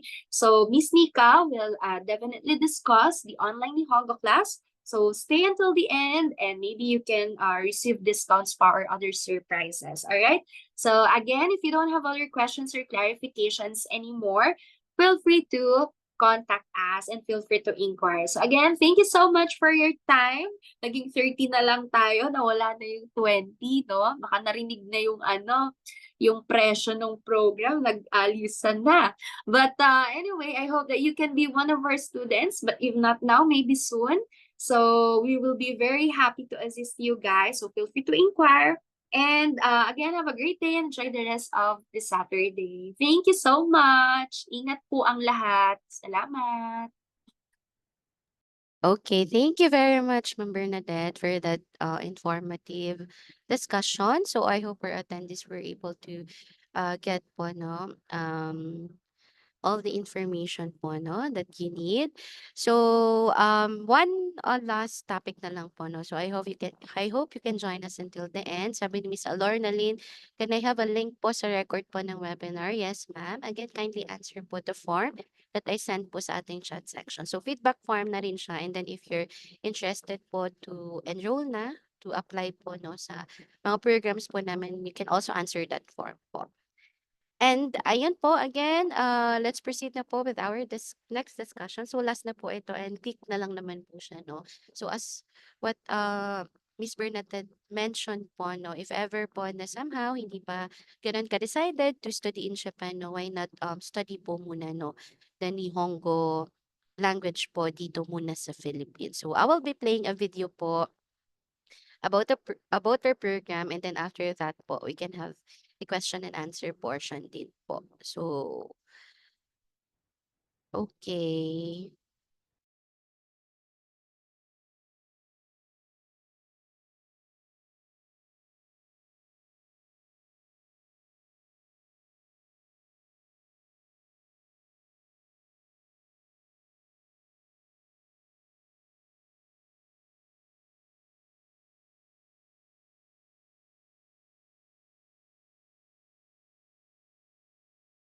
Okay, for a while po.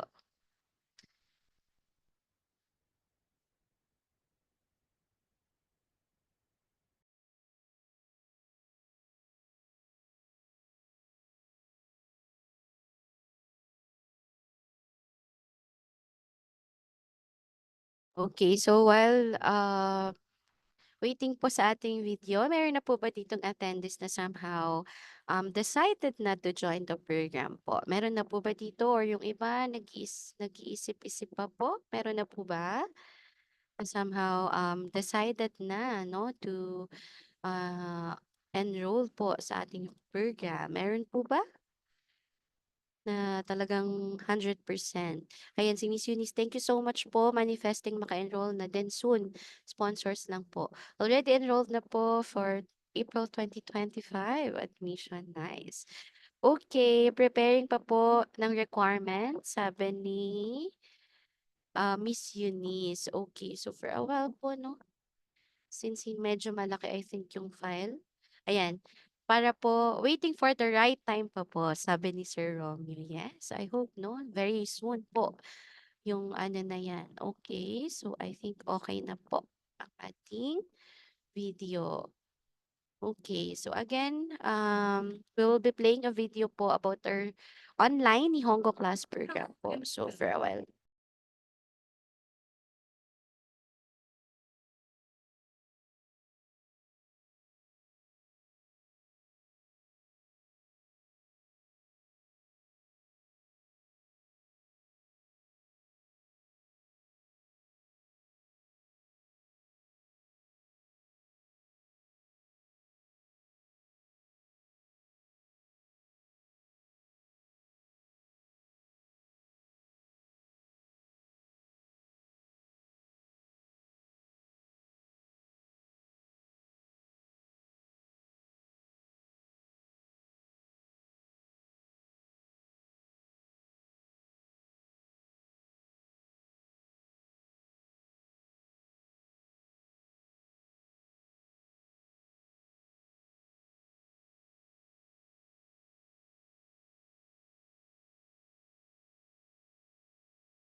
Hello.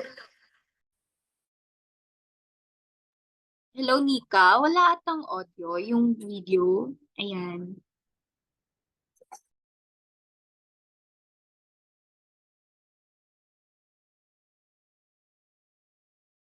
Okay, ma'am. Sige po. I-share ko na lang po ulit for a while po.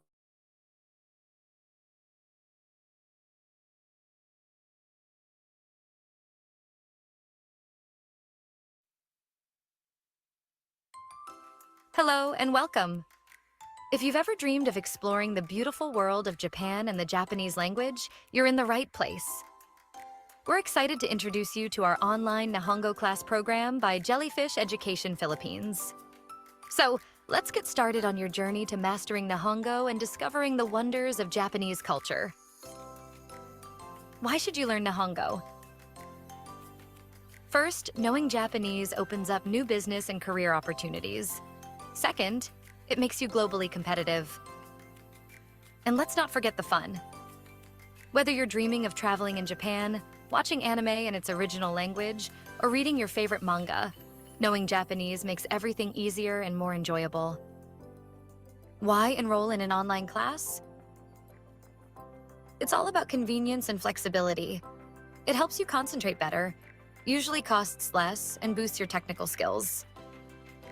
What's in store for you if you enroll in our Nihongo class? First up, our expert instructors.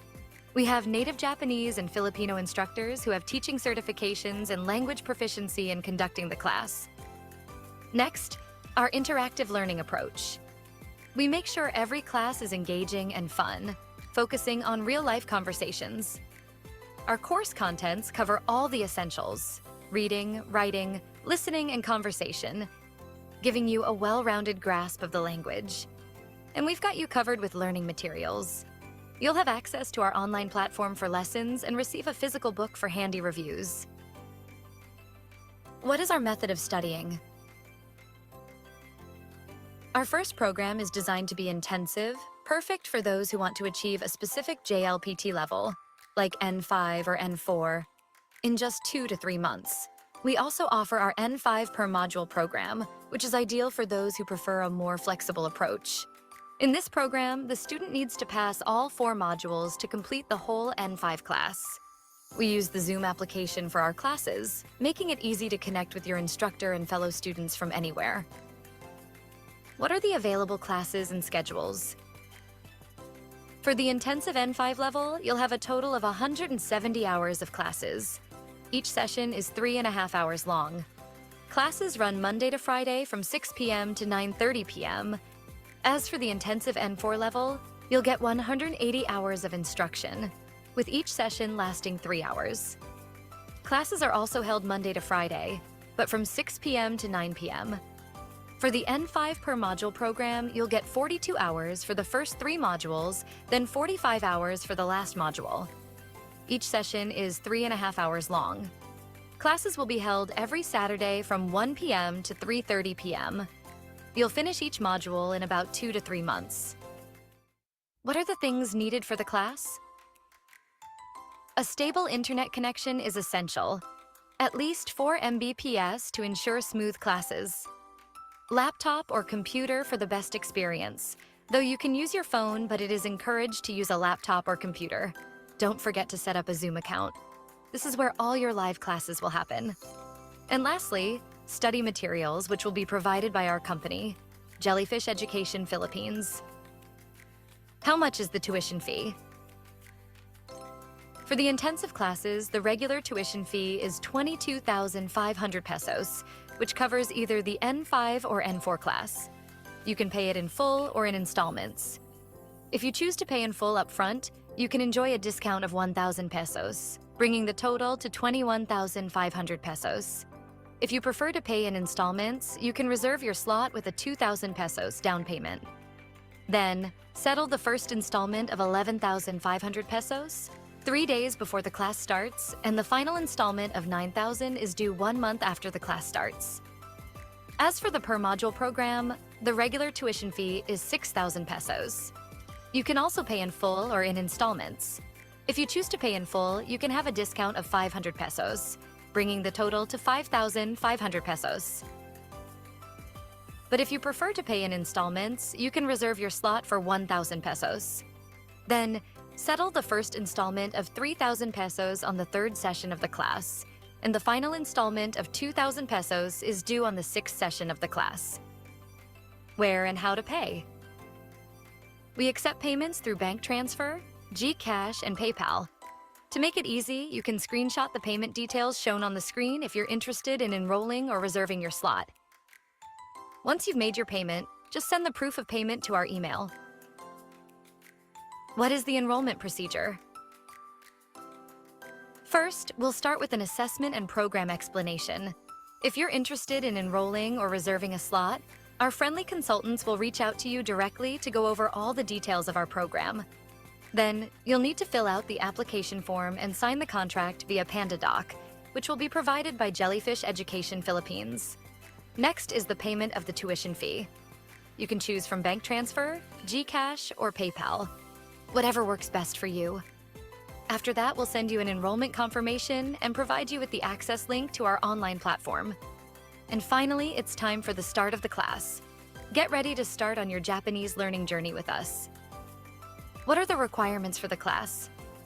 For the requirements, you'll need the accomplished online application form, signed contract that we provide, payment of the tuition fee, and a scanned copy of your valid ID.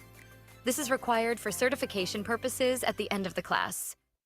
Thank you for taking the time to learn about Study Nihongo with Jellyfish Education. We're excited about the possibility of you joining our classes and starting your Japanese learning journey with us. We hope to see you soon and help you achieve your language goals.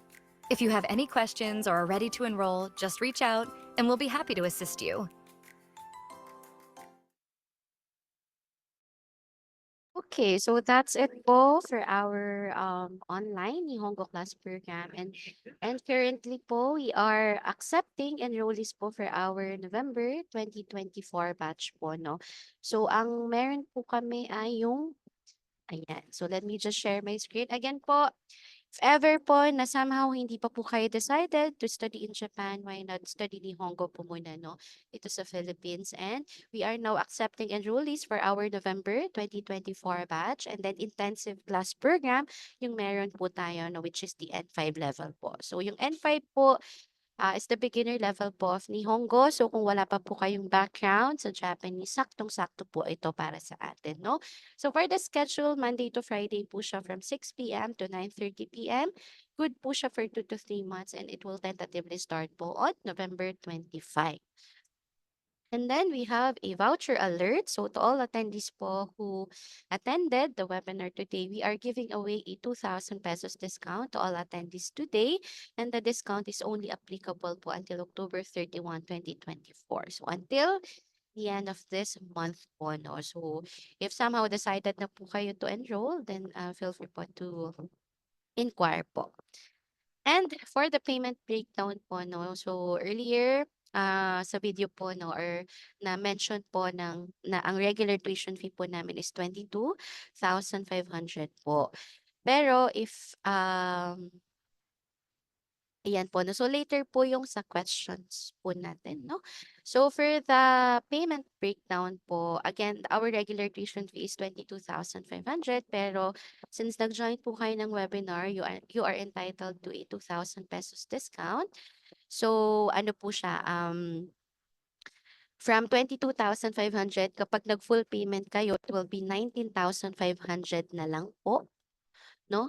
So parang in total po, 3,000 po yung magiging inyong discount po. So discounted with 1,000 full payment plus 2,000 po na webinar discount. And then you can pay po in installments. Just need to reserve your slot for 2,000 pesos. And then we have our first installment, which is 9,500 po. So dito papasok po yung 2,000 pesos na webinar discount. So from 11,500 po siya. Then must be paid 3 days before the start of the class. So let's say po, the start of the class po is on November 25. Then November 22 po yung due date ng first installment natin. And then yung last installment naman po, which is 9,000 pesos po, must be paid naman po after 1 month when the class started. So if November 25, then December 25, on or before December 25 po yung due date po natin. And then, also if baka meron kayong kakilala, kapatid, kaibigan, kaklase po 'no, na interested din po in learning the language po, we have a Barkada bundle discount. For Barkada 2 to 3 po, 1,000 each po yung discount. Kapag Barkada 4 to 6, 1,500 each. Kapag Barkada of 7 to 10, 2,000 pesos each po siya. Pero one discount is applicable lang po, no? So, kung inavail na po natin yung 2,000 webinar discount po, then you are not entitled po with the Barkada Bundle discount po. So, how to avail? To avail the discount, the group must have a representative to process the group's enrollment po, no? So, dapat merong isa, kumbagang representative po na mag-enroll lang. So the representative of the group must secure and submit the needed requirements of the group, like yung online application form, e-contract, proof of payment, and valid ID po to JEP, no? Para ma-acknowledge po siya as group enrollment. So let's say individual sending po yung nangyari po. So this will not be tagged po under the discount promo. So dapat isa lang talaga yung magpa-process po. And again, like what I've mentioned, cannot be combined po siya with other discount promos. One discount promo per enrollee, whichever is higher. And then where and how to pay, you can pay via bank transfer or bank deposit po. You can also pay via GCash. Nag-accept din po kami ng credit card, but through PayPal po kasi yung payment niya. So, meron siyang additional charges and si student po yung nag-shoulder po nun. And again, we are now accepting enrollees for our November 2024 batch. Intensive class program po yung meron tayo. 170 hours in total and 5 level, Monday to Friday, 6 p.m. to 9:30 p.m. And it will tentatively start po on November 25. And again, you are entitled po sa 2,000 pesos discount if you will enroll on or before October 31, 2024. So until end of this month po, no? So, medyo malapit na yung Pasko, 61 days before or 60 days po, no? So, why not po, no? Parang ito na yung gift po natin sa sarili po natin, no? Is to learn a new language po. Okay, so again, if ever po na interested na po kayo to join the program, kindly answer po or to get your post-webinar file. So earlier po may nag-ask about sa recorded session po. Yes po. Meron po tayong recorded session. Just kindly answer po the form po. And also po sa mga interested po na applicants or students. Kasi at the end of the survey or feedback po ng questions po, meron doon tanong po if interested na po kayo to join the program para our consultant po can contact you po directly about our program. So, let's have a question and answer portion na po. Merong mga question po, no? Sabi ni Miss Joy, believe na po but will definitely have an assessment after. So, yun Miss Joy, kindly answer the form na lang po para makontak po kayo ng consultants. What's the difference of intensive with regular class? What do you mean regular class po? So, we have two programs po, no? So, intensive class program and I think yung regular class is yung sa study in Japan po ba siya na application? So, same lang naman po siya. Pero we have two programs po for our N5 class. We have the intensive, which is 2 to 3 months po siya, Mondays to Fridays. And then, meron kaming per module po na class. So, ito naman po is parang yung N5 will be divided into 4 modules po. We have N5 Beginner 1, 2, 3, and 4. So, for N5 Beginner 1 to 3, 42 hours each po siya. And then, N5 Beginner 4 ay 45 hours. So, yung difference lang po niya is si intensive, mas mabilis po ninyo matatapos. And then, if your goal is to study in Japan, we will encourage you po to enroll po sa aming intensive class. Pero yung per module naman, medyo mas matagal po siya kasi hahatiin nga sa 4 na modules. And then, yung schedule niya po ay weekend lang, every Saturday from 1 p.m. to 4:30 p.m. So, 3.5 hours din po siya per session. And it will take you a year po no, to finish the N5. Kasi yung mismong module 1 po, it will take you 3 months na po to finish. Yun lang naman po yung difference ng programs po natin. Wala po ba kayo bundle ng N4 and N5? Wala po ma'am. Unfortunately, wala po. So, separate po yung N5 and N4 natin and then 22,500 po siya. Ayan, parang yung price po niya tag 6K po sa video. Yung per module, ma'am, yun po yung 6,000 pesos po. So parang, again, hahatiin po sa apat na modules yung N5 na 170 hours. Kaya, 6,000 pesos each po siya. And actually, the class started na po noong October 19. Today po yung second session. Probably, ma'am, after October, January po yung next opening po ng aming per module program po. So, I think wala na tayong questions and concerns. If meron pa, feel free po to chat po sa ating chat section. But again, if ever po that you are decided na po to join our Study in Japan program or Nihongo class program, kindly answer the form po that I sent po sa ating chat section po. So our consultants po can contact you directly po for the assessment and for further assessment po. And again, join our online Nihongo class program. November batch is now ongoing. Intensive program po yung open natin. And 5 level, 170 hours from Mondays to Fridays, 6 p.m. to 9:30 p.m. po siya. And good for 2 to 3 months po siya. Okay? And then if ever naman po sa mga applicants na natitira or attendees na natitira right now, take the first step towards your dream. Study in Japan now. Okay, so currently po, we are accepting enrollees na po for our July 2025 batch po. So start today and bring yourself closer to success in Japan. And again, schedule your assessment po with our consultant by answering the form po.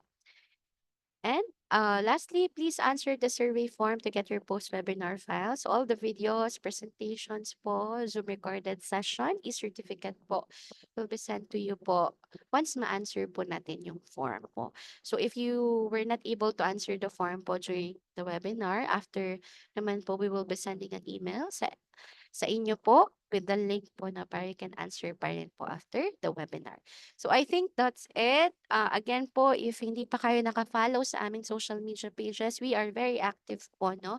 You can follow our Facebook pages, Jellyfish Education Philippines, Study Nihongo with Jellyfish Education. We have also our X account at Jellyfish Fails, Instagram at Jellyfish Fails, TikTok, if you want educational contents, you can follow our TikTok page at Jellyfish Fails 2012, LinkedIn, Jellyfish Education Philippines, YouTube, Jellyfish Education Philippines, and our websites po, www.jellyfisheducation.com.ph and www.studynihongo.com.ph. And if ever gusto nyo naman directly po no, na may makausap agad, you can contact our landline number at 8689-1928. Our smart number is 0998-2944863. And then you can also send us an email at jellyfishfails@gmail.com for questions and concerns po. So I think that's it. Meron pa po ba tayong questions, clarifications, or kung wala na po, kung everything's clear, can you type clear or can you give me a virtual thumbs up po? So I'll know po na everything's clear po. Clear po, sabi ni Miss Eunice and Miss Glaze. So thank you very much, ma'am, no, for staying with us until the end, most especially sa mga natitira pa po, no, na attendees. So again, just kindly answer the form po. Sana maka-enroll. So hopefully, Sir Harold po, we can see you po on our student list. Okay, so I think everything's clear naman and wala na pong questions and concerns from our attendees. We'll chat in the future na lang rin po if ever may follow-up questions. Yes, Miss Kinis, you can message our Facebook page or you can contact us here po. Okay, I think that's it. I think we can already end po no, the webinar.